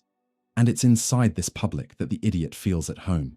He can repeat clichés, defend ideas he's never examined, sign on to causes he doesn't understand, all with no real risk. Because after all, everyone thinks like this. But Kierkegaard calls it out. The crowd is untruth. A short sentence, but devastating. Truth, for him, is always subjective. Not in the sense of being flimsy or random, but because it requires an inner commitment, a lived experience, a confrontation with oneself. And that can only happen in solitude. The crowd, on the other hand, dissolves truth into consensus. It turns everything into the same. It erases differences, and with that, it kills authenticity. Idiocy, then, shows up as conformity. The person isn't stupid by nature, but because they gave up on being themselves. They became a mirror of the majority, a copy of other copies. They don't speak with their own voice, don't feel with their own soul, don't act out of their own will. They live by proxy. And that kind of life, according to Kierkegaard, is a deep form of despair. To live without really being, to exist without truly existing. This critique gets even sharper when he talks about anxiety. For Kierkegaard, anxiety is the feeling of freedom. When we realize we're free, that we can choose, that nothing guarantees our path, we feel anxiety. And it's this anxiety that pushes people to run toward the crowd, because the crowd offers ready-made answers. It offers identity. It offers a place in the world. And in doing that, it numbs the fear of the abyss that freedom brings.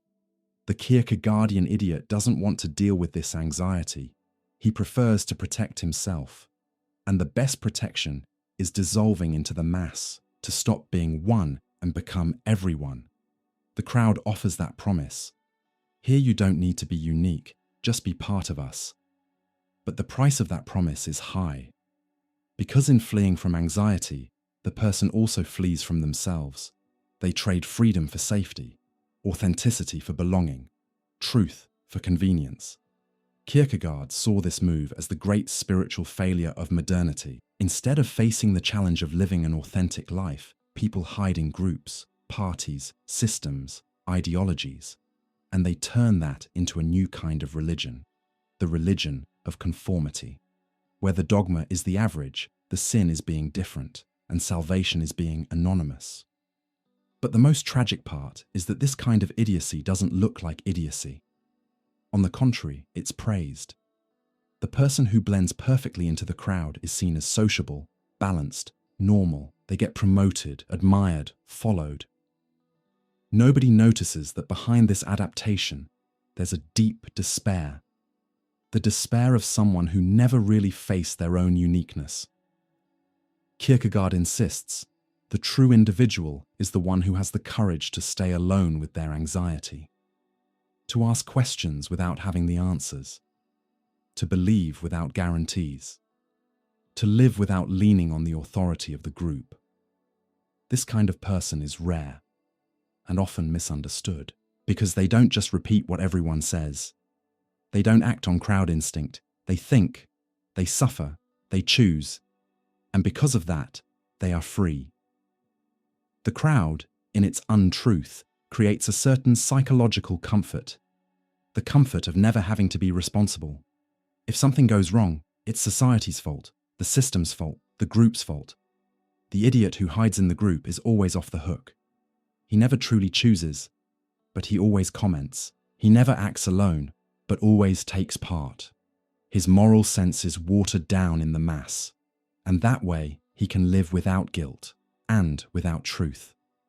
Kierkegaard's critique feels even more relevant today in the age of social media.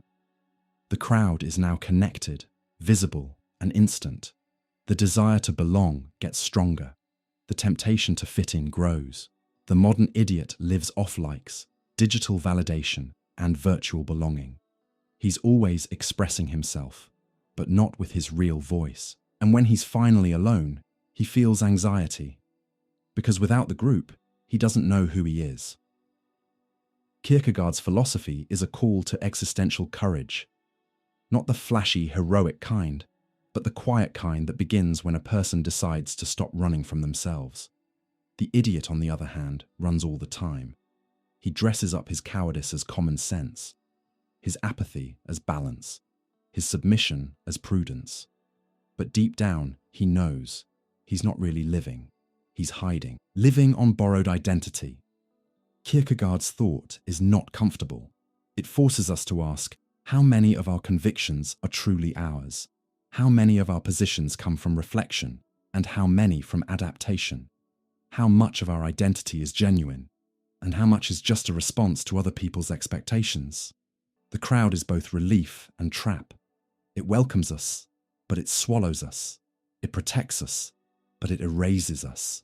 The idiot who hides in it may never commit any big scandal, but he'll also never live any deep truths. He'll survive, but he won't wake up. For Kierkegaard, to be an individual is to accept anxiety, to carry the weight of freedom, to walk without a pre-made path. And that is rare, because everything around us pushes us to fit in. The whole world conspires against individuality. It conspires in favor of adjustment.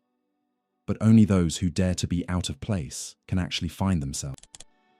For José Ortega y Gasset, the great evil of the 20th century wasn't just war, politics, or the collapse of traditional values. The deeper, quieter problem was the rise of a new kind of human, the mass man. This isn't a social class, but an attitude toward life. The mass man isn't simply poor or rich, educated or ignorant. He can be in any social position. What defines him is his arrogant conviction that he doesn't need to learn anything else. In his own eyes, he has become the center of the universe, the measure of all things. And in that posture, the modern idiot is born. The revolt of the masses, as Ortega calls it, is not a popular uprising in the classic political sense. It's an existential revolt. The victory of the mass man is the victory of mediocrity over excellence, of conformity over striving, of "this is just how I am" over "who should I become?" The modern idiot, busy celebrating himself, feels no need to grow, to educate himself, to refine his character. On the contrary, he feels proud of his own superficiality. Ortega y Gasset sees this attitude as a reversal of the whole civilizational project.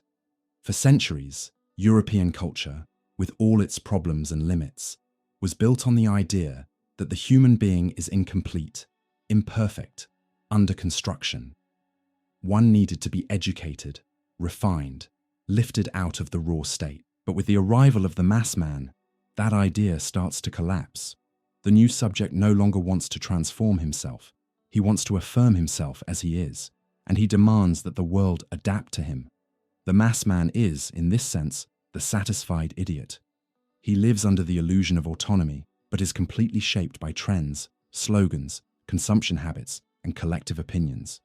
He believes he thinks for himself, but only echoes what he hears. What Ortega denounces is the loss of any sense of spiritual hierarchy. All knowledge is treated as equal. Every opinion has the same weight. Any authority is seen as oppressive. The modern idiot believes that having an opinion is already an achievement, even if that opinion is empty. This mindset produces a kind of armored ignorance. The mass man doesn't know that he doesn't know, and doesn't want to know. He rejects any form of self-criticism. He sees culture as elitist, philosophy as unnecessary complication, thinking as a waste of time. He lives on the surface, in an immediate present, where the only truth he respects is what he feels. He's emotional, reactive, and deeply allergic to complexity. For Ortega, this marks a civilizational decline. A society only moves forward when it's driven by creative, demanding, disciplined minorities, people who are after something beyond the immediate. The mass man, on the other hand, is baselessly self-sufficient. He didn't build his knowledge, but demands to be respected as if he had. He looks down on those who know more, rejects the authority of experts, and mocks intellectual effort. His arrogance is proportional to his ignorance.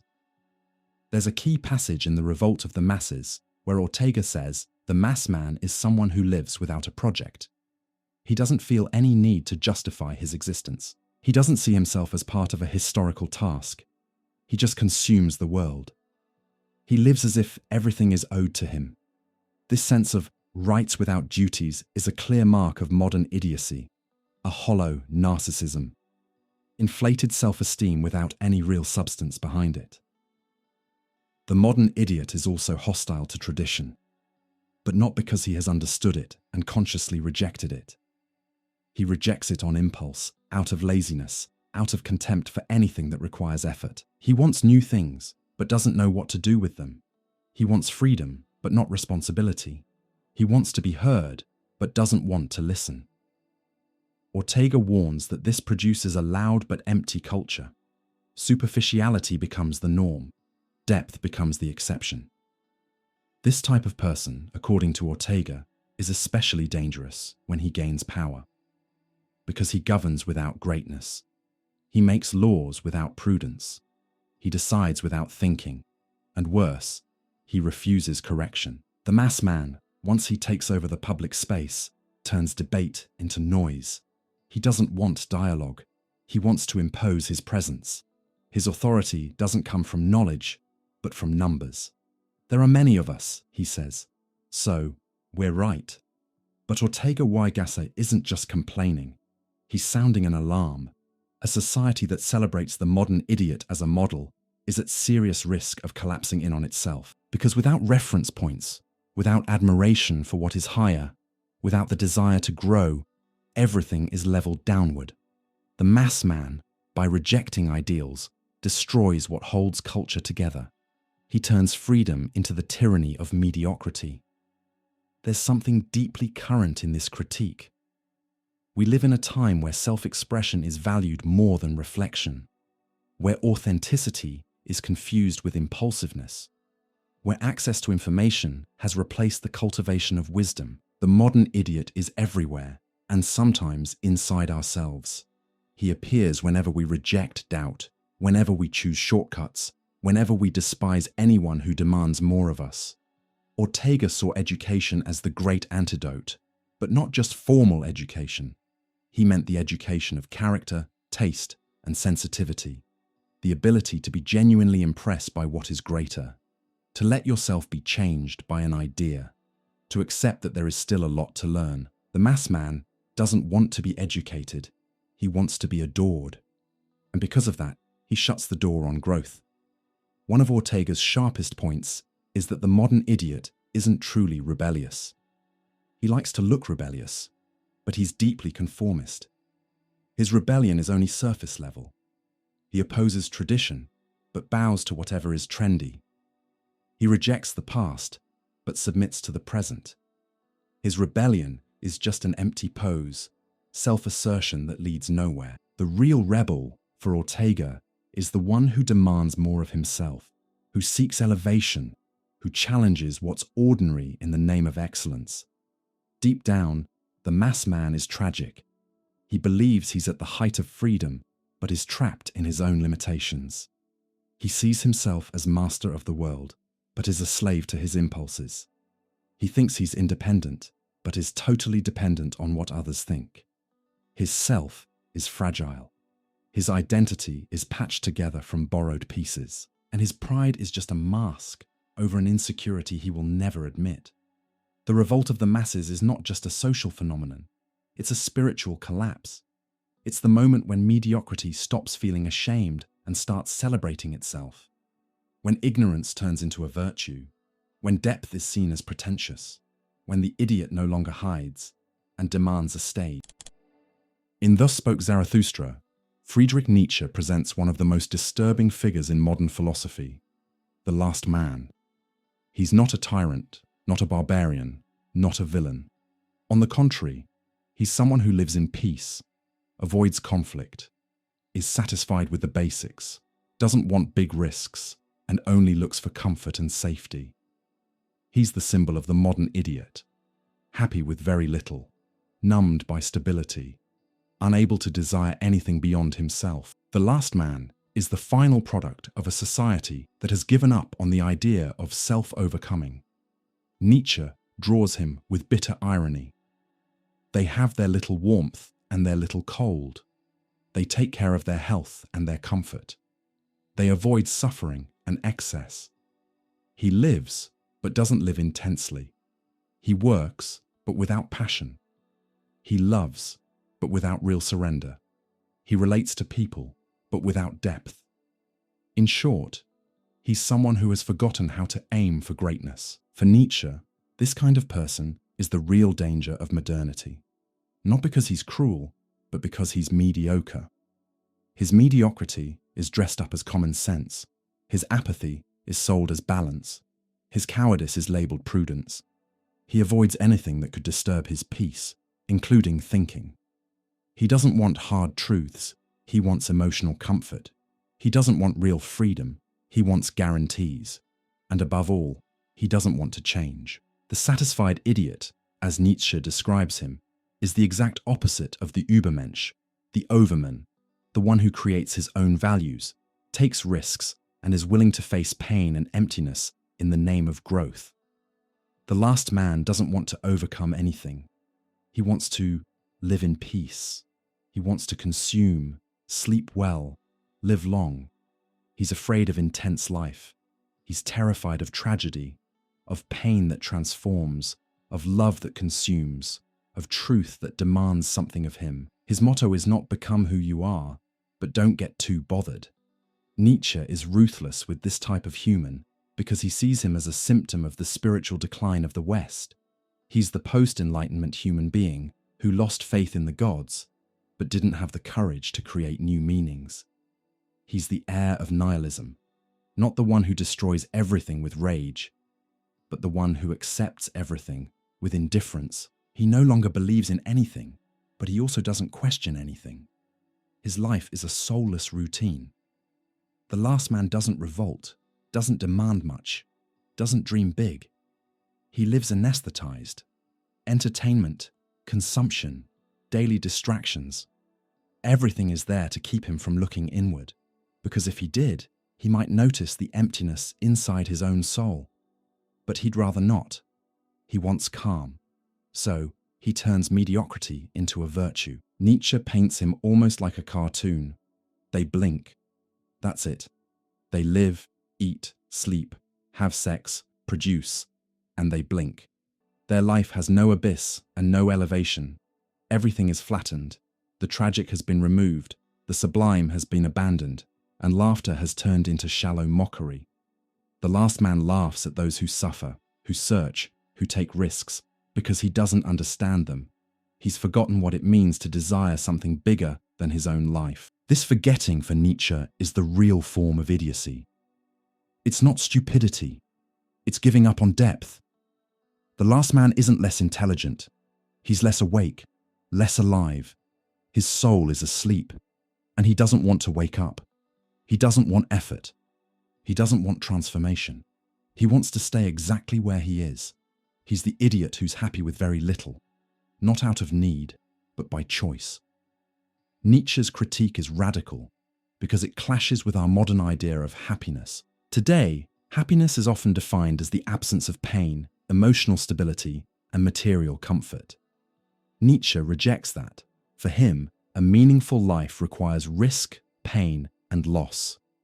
It requires facing inner chaos. It requires falling and getting back up. The last man wants to avoid all of that, and because of that, he gives up any higher form of humanity. Nietzsche believed that human greatness is tied to the ability to create values, to endure the anxiety of freedom, and to affirm life even in its cruelty. The last man, in contrast, wants protection. He wants the state to shield him from everything, science to give him all the answers, and culture to entertain him. He turned life into an existential spa, but that calm is just a surface.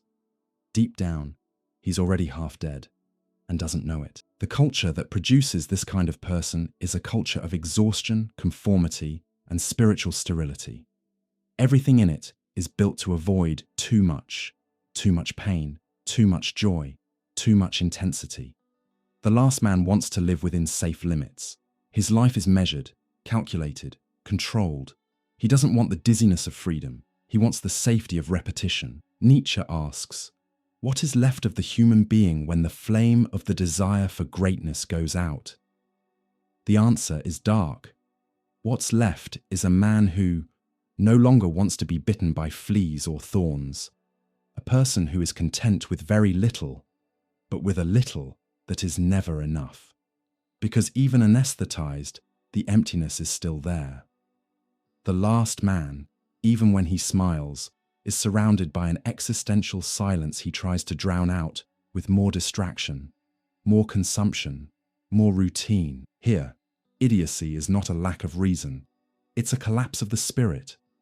The last man has all the rational tools, all the techniques, all the information, but he lacks will to power, that inner drive that pushes a human being to grow, create, and go beyond. He has the world at his feet, but chooses not to move. Nietzsche doesn't propose going back to the past, nor a political revolution. His proposal is existential. He wants to wake up the spirit to greatness, to call us to fight against conformity, to push each person to create their own ethics, their own values, to say yes to life with everything it brings, the tragic, the intense, the uncontrollable. But the last man doesn't listen to that call, because he doesn't want what's new. He wants what's familiar. He wants to sleep well. The tragedy is that he's not in crisis. He's content. He doesn't suffer from deep despair, like in Kierkegaard. He suffers from shallow satisfaction, from a fullness with no depth, from a peace that is actually a disguised kind of death. The modern idiot is not unhappy. He's numb. And because of that, he doesn't feel any urge to move. Nietzsche sees in this type of man the end of a cycle, passive nihilism, the death of creative culture, the collapse of the European spirit.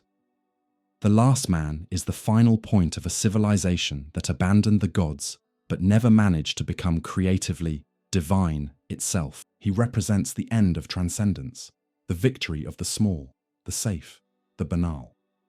The challenge, then, is to escape that fate, to wake up from the numbness, to refuse comfort as a life goal, to relearn how to desire the impossible, to reignite the fire of the will. Nietzsche calls us to look inward and ask, are we alive or just functioning? Because in the end, the idiot who's happy with very little is the one who chose survival over life. And Nietzsche, with all his ferocity, invites us to do exactly the opposite.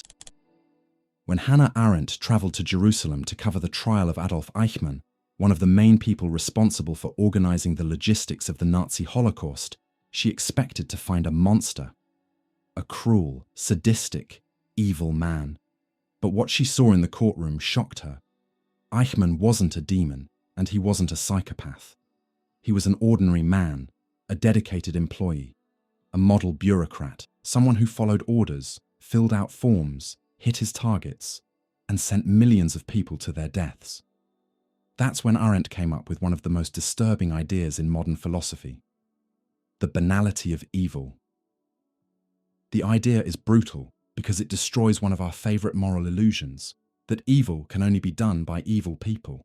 For Arendt, evil doesn't always need demonic intentions. It can grow out of the lack of thinking, the absence of judgment, the inability to reflect on what we're doing. When evil becomes routine, it turns banal. It hides behind uniforms, stamps, and phrases like, "I was just following orders." Eichmann didn't look hateful. He didn't have big ideas. He wasn't even a hardcore ideologue. Above all, he was an obedient idiot, in the deepest philosophical and existential sense.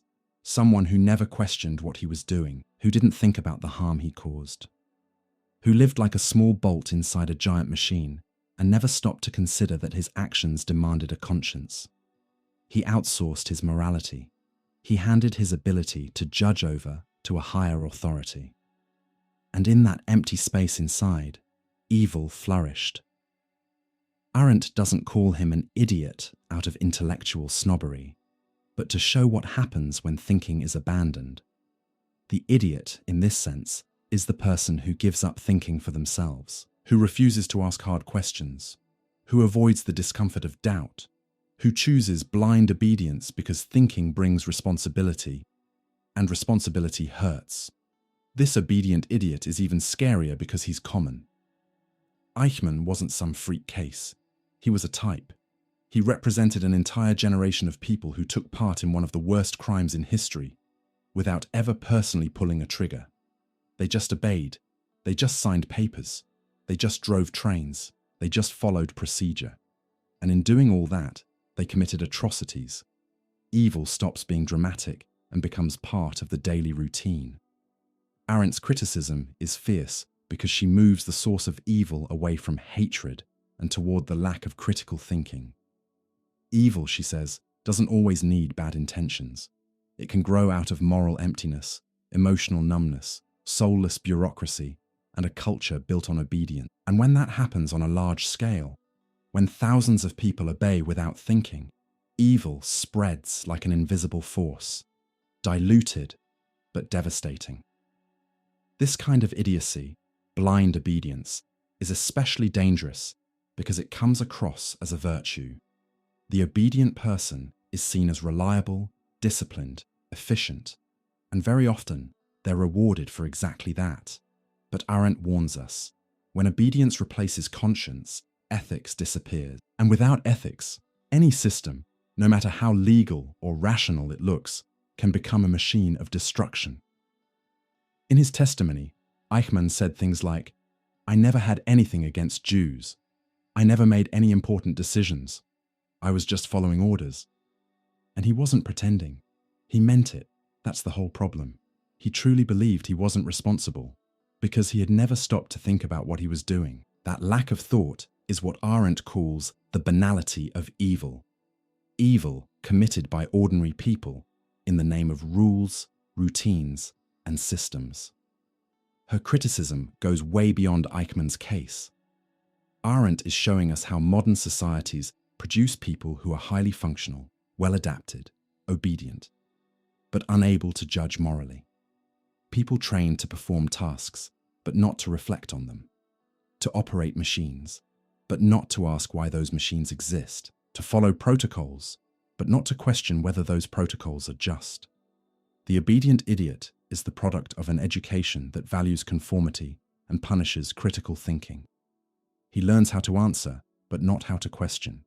He knows rules, but doesn't know himself. He does what's expected, but doesn't know what he really stands for. He hits targets, but has no sense of purpose. His life is a sequence of tasks, and his morality is always delegated to someone above. This type of person, Arendt says, is the fuel of totalitarian systems. Authoritarian regimes don't need monsters. They need obedient people.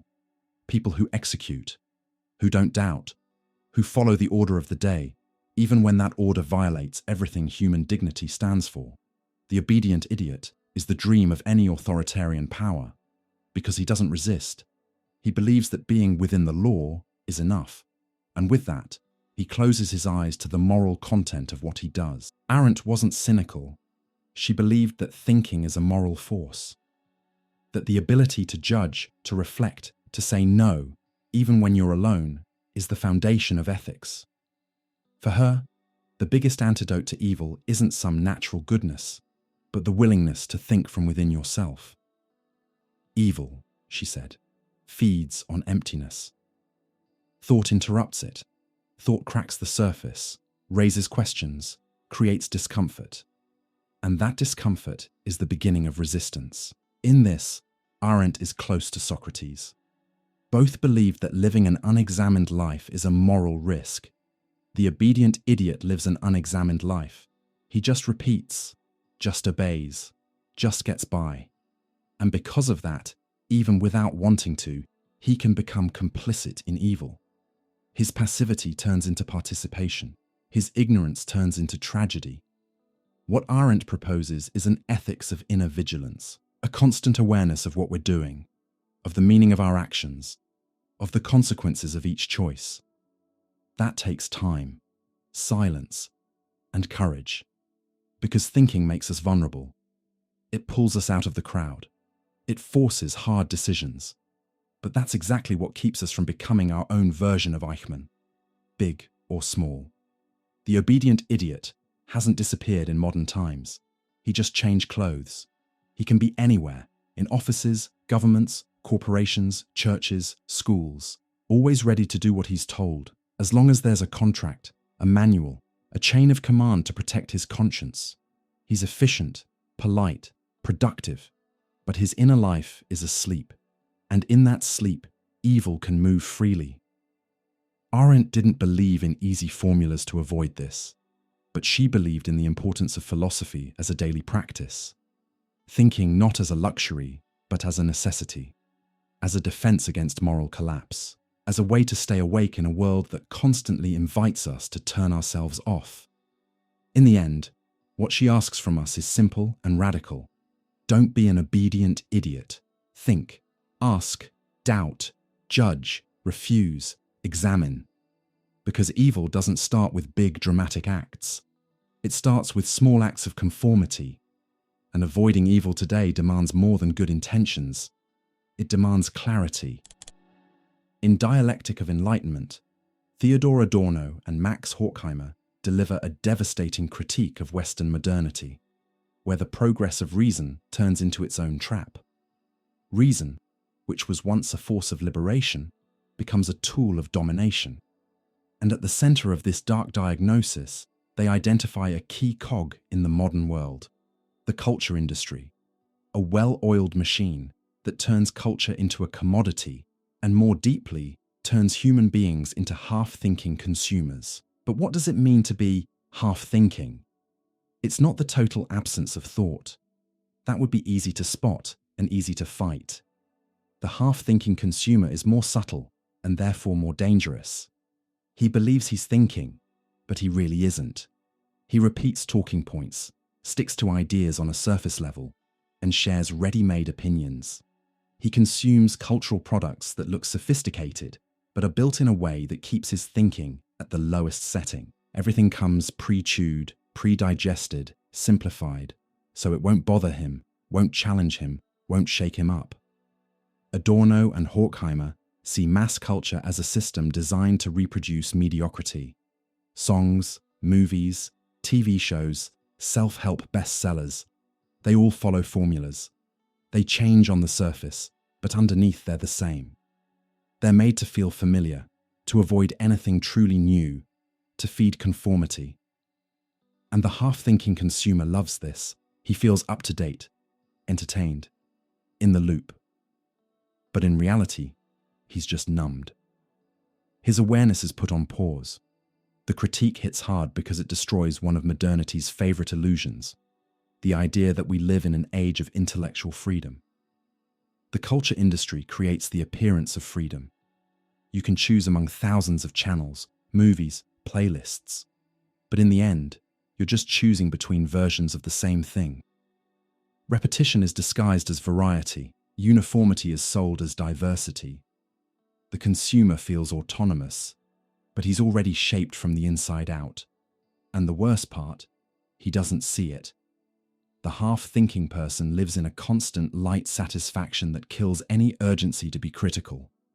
He doesn't want to think deeply, because that brings discomfort. He just wants to feel like he thinks. He wants cultural products that make him feel emotional, entertained, and connected. But that never push him to actually change. He's the satisfied idiot in digital, illustrated, gift-wrapped form. Adorno and Horkheimer argue that this dumbing down isn't an accident. It's built into late capitalism. Culture stopped being a space for reflection and became a product. And like any product, it has to be efficient, profitable, and standardized. The goal is not to lift the human spirit, but to guarantee profit. For that, culture has to be easy to consume, quick, predictable. Critique, which was once the soul of art, becomes a commercial risk. Anything that challenges, disturbs, or demands too much is quietly pushed aside. The half-thinking consumer is the final product of this machine. He wasn't born this way. He was shaped. From an early age, he's hit with a flood of stimuli. Songs with the same structure, movies with the same plots, influencers with the same script. He gets used to consuming without effort. Over time, he loses patience for anything that requires real attention. Reflection becomes boring. Silence becomes unbearable. Discomfort becomes unacceptable. The tragedy is that this kind of person isn't rare. He's everywhere. He reads headlines but not articles. He comments but doesn't investigate. He follows trends but doesn't understand where they come from. His language is colonized by memes, slogans, and punchlines. His thinking is fragmented, instant, and shallow, and still, he feels critical. Because he shared a strong opinion video, because he's well-informed, because he has a take. Adorno and Horkheimer aren't just nostalgic for some elitist high culture. They're not calling for a return to inaccessible erudition. What they're exposing is the destruction of the possibility of critical thought. The culture industry, by wrapping everything in easy forms, neutralizes the power of art, philosophy, and literature. Culture turns into background noise. Thought turns into performance. Knowledge turns into content. The half-thinking consumer isn't just a victim either. He becomes an accomplice, because he buys into it willingly. He wants culture to be fun, fast, and light. He doesn't want to be challenged. He wants to feel good. And that desire shapes the market. The culture industry gives him exactly what he asks for. And by doing so, keeps him stuck in the same place. He never really grows, never really questions himself, never really steps outside himself. This structural dumbing down has serious political consequences. The half-thinking citizen doesn't resist power. He doesn't understand how the world actually works. He lives inside the flow, distracted, reactive, glued to the next thing. That makes him easy to manipulate. Political propaganda, simplified speeches, polarizing narratives. All of that finds fertile ground in him because he's been trained not to think deeply, not to tolerate ambiguity, not to handle complexity. Adorno and Horkheimer warn, enlightenment can turn into myth. Reason, when turned into a mere tool, becomes an instrument of domination. Culture, when fully captured by the market, becomes a tool for keeping people quiet. And the half-thinking consumer becomes the new functional idiot, no longer the person without access, but the person totally adapted and totally uncritical. He consumes, works, votes, posts, has opinions, but his autonomy is hollowed out. He lives on autopilot with a domesticated mind. The worst part is that this doesn't feel like oppression. It feels like freedom. The half-thinking person loves his culture, loves his shows, his series, his easy books. He passionately defends the very things that keep him stuck. Any critique of this is labeled arrogance, elitism, or negativity. Thinking becomes the enemy of fun. Depth becomes a threat to good vibes. Silence becomes an unbearable void. Still, Adorno and Horkheimer point to a possible way out, recovering real artistic authenticity and critical awareness. They believe that even under the control of the culture industry, art can still provoke breaks in the system. Reflection can still be born in the middle of all the noise. But for that to happen, we have to resist the logic of pure consumption. Refuse the easy stuff. Put up with discomfort. Seek what bothers us, what demands something from us, what doesn't quite fit. The half-thinking consumer needs to be pushed toward becoming a thinking person. That doesn't happen by decree. It's an inner process, an awakening, a restlessness, a desire to go beyond what's handed to you. And that only starts when a person accepts the discomfort that comes with clarity, when they realize that real thinking is not comfortable, it's demanding, but it's also the only way out of the cultural cave of banality. The modern idiot is no longer just the one who doesn't know. It's the one who thinks he knows enough to not have to think anymore. And that, in Adorno and Horkheimer's view, is the new face of alienation. A happy, smiling, expressive alienation, completely disarmed in front of power. The half-thinking consumer is easy to govern, easy to distract, easy to erase, and that makes him, ironically, one of the biggest threats to real freedom. Zygmunt Bauman coined the term liquid modernity to describe an era marked by fluidity, volatility, and instability in human relationships, values, institutions, and even personal identity itself. We live in a world where nothing stays solid for long.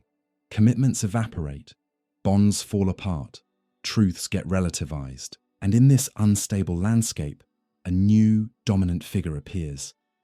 The idiot of fast-paced modernity, someone who lives on the surface of everything, connected to the whole world, but disconnected from themselves. This idiot is not the classic ignoramus. He has access to more information than any generation before him, but his knowledge is fragmented, shallow, and unstable. He jumps from topic to topic, video to video, opinion to opinion.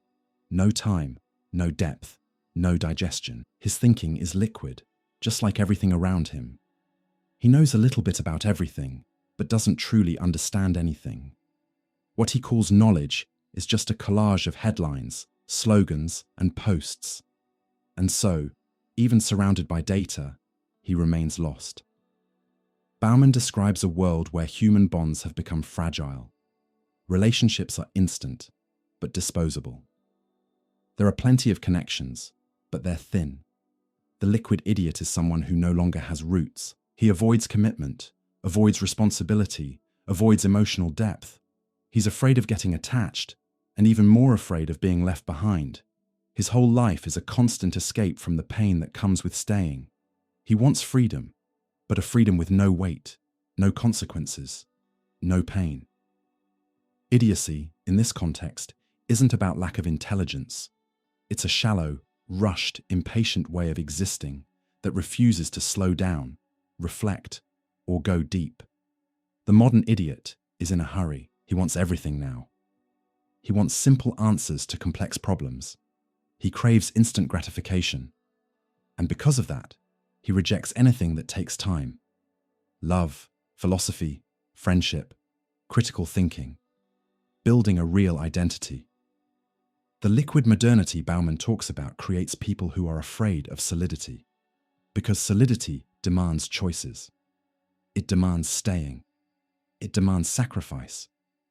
But in a world where everything is temporary, the ideal is to keep everything light. Light relationships, light ideas, light commitments. And so the idiot of acceleration lives surrounded by possibilities, but is deeply unable to commit to anything real. He's not free. He's a prisoner of his own instability. Bauman warns that this fluidity comes with a psychological price. The liquid subject lives with constant anxiety. He's always comparing, always updating, always adjusting. He lives under the tyranny of real time, and because he's never fully present anywhere, always checking what's next, his life turns into a continuous experience of absence. He's everywhere and nowhere. He multitasks, but doesn't go deep into anything. The idiot of accelerated modernity is always running away from himself. In culture, this gets even worse. Art has to be fast. Philosophy has to fit into a post. Politics becomes a show. The liquid idiot consumes everything the same way he scrolls his screen, without resistance. He wants to be moved, but not transformed. He wants to feel something, but not too much. His sensitivity is shaped by a tiny attention span. If the video is longer than 2 minutes, he skips it. If the text requires a second read, he gives up. His mind is shaped by speed. With that, deep thinking becomes a stranger. There's no time for doubt, no patience for paradox. The idiot of liquidity wants quick statements, direct explanations, magical solutions. He's annoyed by silence, annoyed by discomfort, annoyed by anything that can't be digested at 2x speed. And so the culture of thought is replaced by a culture of cognitive performance. It's not about what you actually know, but how much you look like you know. Bauman doesn't simply blame individuals. He points to the system. The acceleration of life isn't just a personal choice. It's a structural demand. Everything is designed to be fast, replaceable, and competitive. Relationships became products. People became brands. Subjectivity turned into a profile. And in this marketplace of liquid identities, the modern idiot tries to survive by constantly adapting. But at what cost? The cost is the loss of existential depth. The liquid idiot no longer knows who he is. His identity is shaped from the outside in. He doesn't truly know himself. He just projects an image. He lives off feedback, validation, and likes. His self-esteem depends on digital approval, which means he's always anxious. Every silence feels like rejection. Every unanswered message feels like abandonment. He's emotionally fragile, even though he tries to look strong. He's surrounded by people and still feels alone. Idiocy here is a collapse of interior life. The person no longer has an inner center of gravity. They drift. They react to the world, but don't interpret it. They act, but don't choose consciously. Their decisions are impulses. Their thoughts are copies. Their emotions are regulated by the algorithm. And all of this is experienced as if it were natural, as if there were no other way to live. Bauman insists, though, that resistance is possible. It starts with a return to depth, with the decision to slow down, to stop giving in to the urge to answer everything, know everything, consume everything. Thinking takes time. Loving takes time. Building anything real takes time. And the idiot of fast-paced modernity has to relearn how to inhabit time, not just rush through it. That also means relearning the value of presence, being fully there in a conversation, in a book, in an idea, relearning the value of bonds that don't disappear with a single click. The liquid idiot runs from the pain that comes with staying, but it's exactly in that pain that real encounter is born. Only those who stay can transform. Only those who dive deep can truly understand. Only those who carry the weight of depth stop being shallow. The challenge, according to Bauman, is to rebuild an ethical self in the middle of all this liquidity. That means forming people with inner roots, people who know who they are, what they want, what they love. People who can say no to the overload of stimuli, who know how to protect their attention, their sensitivity, their mind. People who can hold on to relationships, ideas, and projects, even when the whole world says it's easier to just walk away. The idiot of accelerated modernity isn't evil. He's fragile. He's the product of a world that lost its center, that traded meaning for speed, that traded depth for virality. But that fragility doesn't have to be the end of the story. It can be the starting point. It can be the moment of awakening, because, as Bauman suggests, even in a liquid world, it's still possible to build islands of solidity. Even in the rush, it's possible to choose to stop. Even in the middle of superficiality, it's possible to choose to dive deep. Byung-Chul Han looks at the contemporary world with a cold, sharp lens. In books like The Burnout Society and The Transparency Society, he describes an era where people are no longer crushed mainly by outside prohibitions, but seduced by the freedom to exploit themselves. Oppression has changed shape.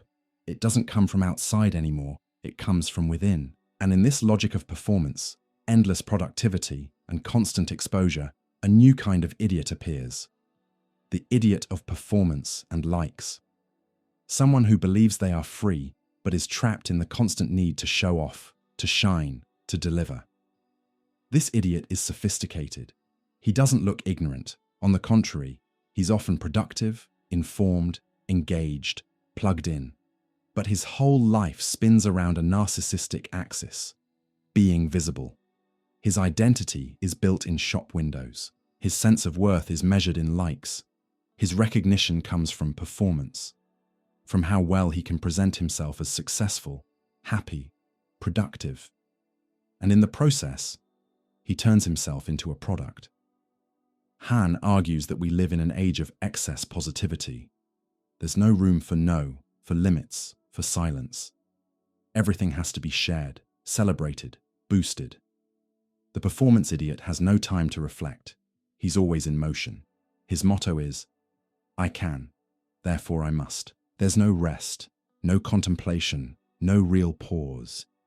He lives in a loop of tasks, goals, and results, but often has no idea why. The cruelest part is that this system doesn't rule with a whip, but with smiles. The performance idiot believes he's in control. He's the entrepreneur of himself, the manager of his own image, the one responsible for his own happiness. But that freedom is an illusion. He pressures himself, compares himself, exposes himself, and slowly gets hollowed out. His mind is always on alert. His body is always in debt. His soul is always on display. The stupidity here isn't a lack of information, but the inability to be quiet inside. The idiot of likes is so focused on showing himself that he forgets how to simply be. He lives to look like something. His daily life is built like a stage, the pretty coffee, the recorded workout, the outfit of the day, the trip, the career success. Everything has to be posted, validated, commented on. If there's no witness, the experience almost feels like it didn't happen. The inner world has been replaced by the feed. Byung-Chul Han warns that this hyper-transparent society turns everything into a spectacle. Intimacy disappears. Mystery becomes suspicious. Whatever isn't shared becomes invisible. The transparency idiot believes that the more he shows, the more authentic he is. But that's a distortion. Constant exposure doesn't reveal the self. It dissolves it. The person becomes what others see. Their identity is shaped by the algorithm. In this setup, exhaustion is everywhere. But it's not just physical exhaustion. It's a deep soul tiredness, a heavy psychological burnout. The performance idiot is exhausted, but can't stop. Because stopping means failing. It means disappearing. It means letting people down. He always feels behind on something, always below his own expectations, always short of the ideal version of himself that he puts out there for everyone to see. And that leads to anxiety, depression, and a strong sense of emptiness. The paradox is that the more he shows, the less he knows himself. The more he chases applause, the less he hears his own voice. His life becomes a reaction to what others want, and other people's desires are now visible in real time. Every click, every reaction, every missing like makes him feel like his value rises or falls. The modern idiot lives to please, but loses any real sense of what actually matters. Han introduces an important idea: the terror of transparency. Everything has to be clear, visible, measurable. Private life, politics, art, emotions. Everything turns into data, graphs, content. And in that logic, there's no room for depth, because depth needs shadow, ambiguity, and privacy. The transparency idiot can't stand what's hidden. He wants everything out in the open, and in that urge, he wipes out the soul. This refined stupidity is the stupidity of someone who looks smart, but has lost contact with what really matters. The idiot of likes talks about everything, has an opinion on everything, shares everything, but rarely faces what he truly feels, what he truly thinks, or who he truly is. He lives in constant performance mode, and every performance, by definition, is a step away from what's real. The performative self is a fiction. Byung-Chul Han argues that this way of living can't last. It collapses.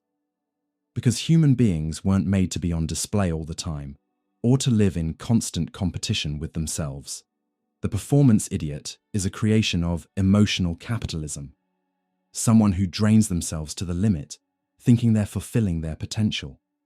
But their freedom is a golden cage. The antidote, for Han, isn't throwing away technology or running off to live in a cave. It's regaining the ability to be silent, to be invisible, to protect some areas of shadow. Real intelligence today is having the strength to resist the urge to show yourself all the time, to be without having to look like it, to think without announcing it, to love without proving it, to live without turning everything into content. Performative idiocy is not harmless.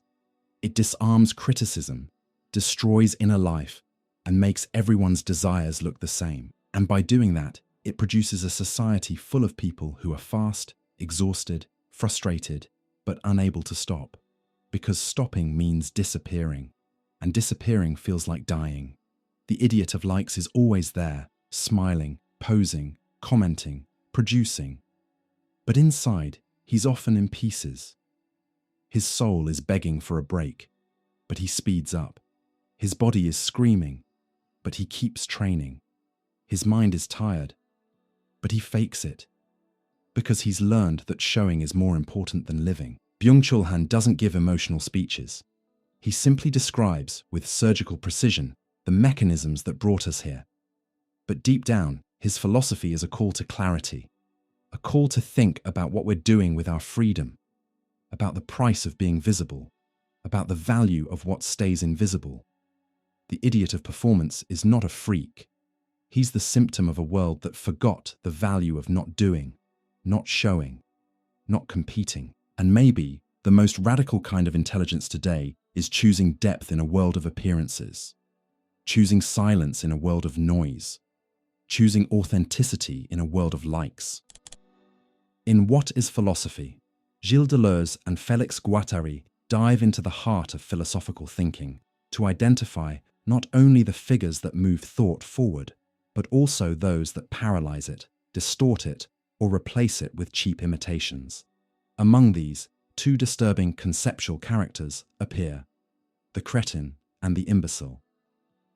They're not just human types, they are forms of non-thinking, characters that live inside culture, public discourse, and even the backstage of reason itself. At the end of the day, they're the idols of common sense dressed up as wisdom. The cretin, according to Deleuze and Guattari, is the one who freezes thought with the weight of total, empty, sterile doubt. His doubt is not the creative doubt of Descartes, nor the productive irony of Socrates. It's a kind of doubt that doesn't want to know, it just wants to discredit. He's always asking, but is that really so? Who can really know? What if everything is an illusion? Not to move forward, but to shut down any serious attempt to think the world. The cretin lives in the grey zone of passive nihilism. His specialty is paralysis. He's cynical. His game is not searching for truth, but draining everything of meaning. Instead of adding ideas, the cretin adds noise. And in that noise, thought dissolves. He's the saboteur of thinking. He tears things down without offering anything in return. His presence in philosophical, political, or cultural debate is like a black hole. He sucks in energy, but produces nothing. The cretin's doubt is a shield against any real commitment to reality. The imbecile works in a different way. While the cretin paralyzes with empty skepticism, the imbecile makes thought spin around fake, obvious truths. He reduces what's complex to something flat and dull. He swaps real ideas for clichés. He points to supposed self-evident facts, but never examines what's behind them. He loves phrases like, "In the end, it's all just a matter of opinion. Life is simple. The world is just the way it is." His intelligence is shallow, and his logic is circular.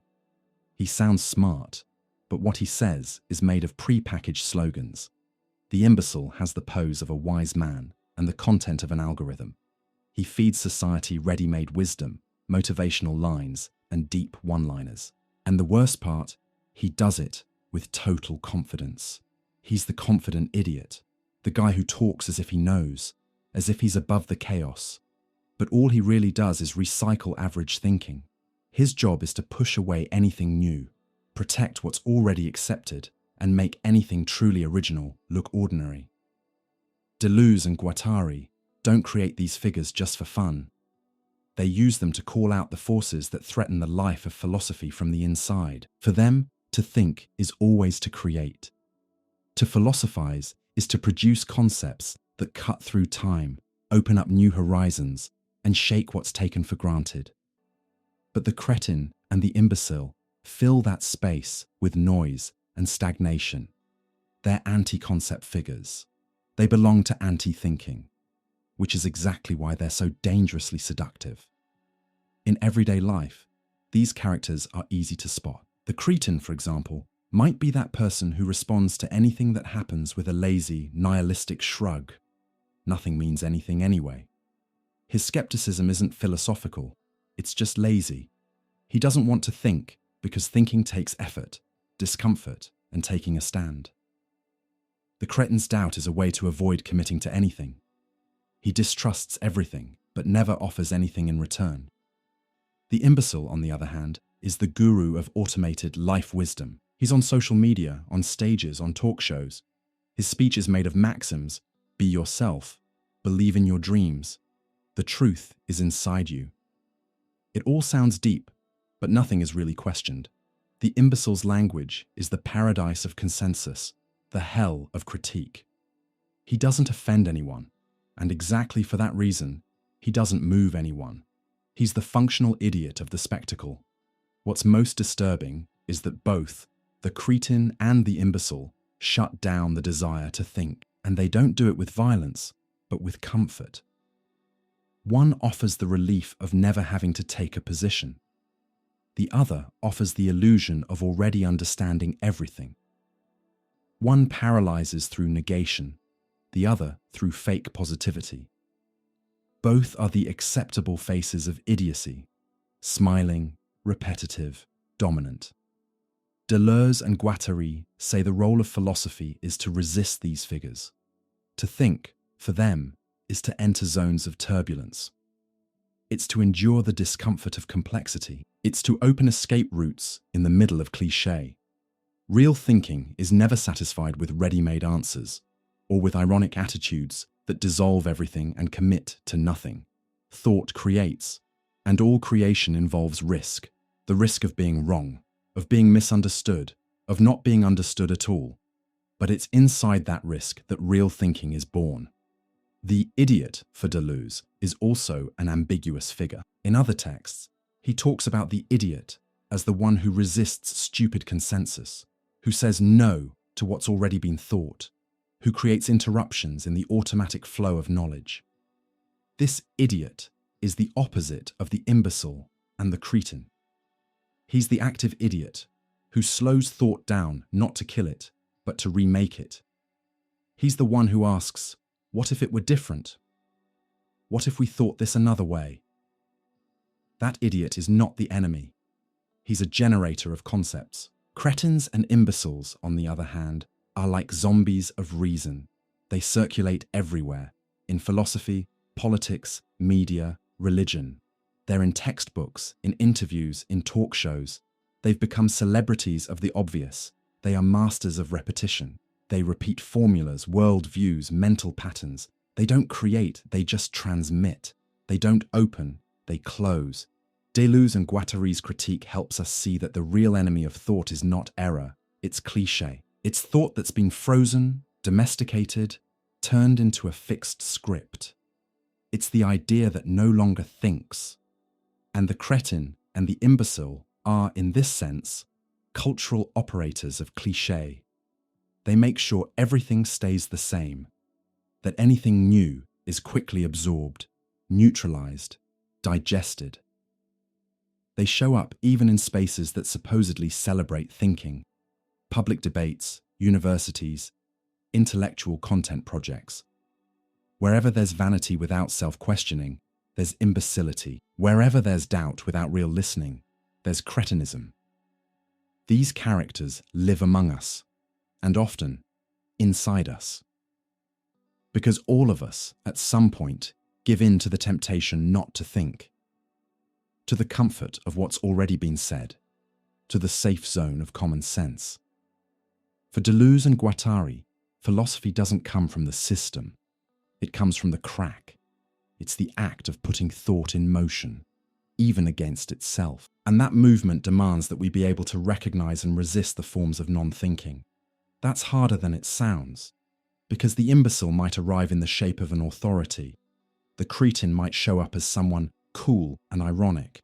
Both seduce, both take up space, both thrive in a world that secretly despises the hard work of thinking. So the challenge isn't just to spot these figures, it's to refuse to become one of them. It's to build a way of thinking that avoids easy shortcuts, catchy quotes, and automatic certainties.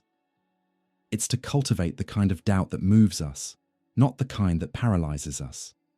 It's to seek a kind of clarity that demands more of us, not the kind that oversimplifies everything. It's to become a thinker, not just a content personality. If you made it all the way here, thank you truly. Philosophy isn't just an academic thing.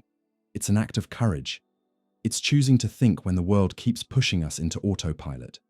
And if this video made you reflect, feel a bit uncomfortable, or see the world from a different angle, then it was already worth it. Now, I want to invite you to keep walking this path with me. Subscribe to the channel, because here we go deep. Like this video, it really helps this message reach more people. Share it with someone who needs to hear this today. And of course, drop a comment below. What hit you the hardest? Which philosopher did you connect with the most? Let's think this through together.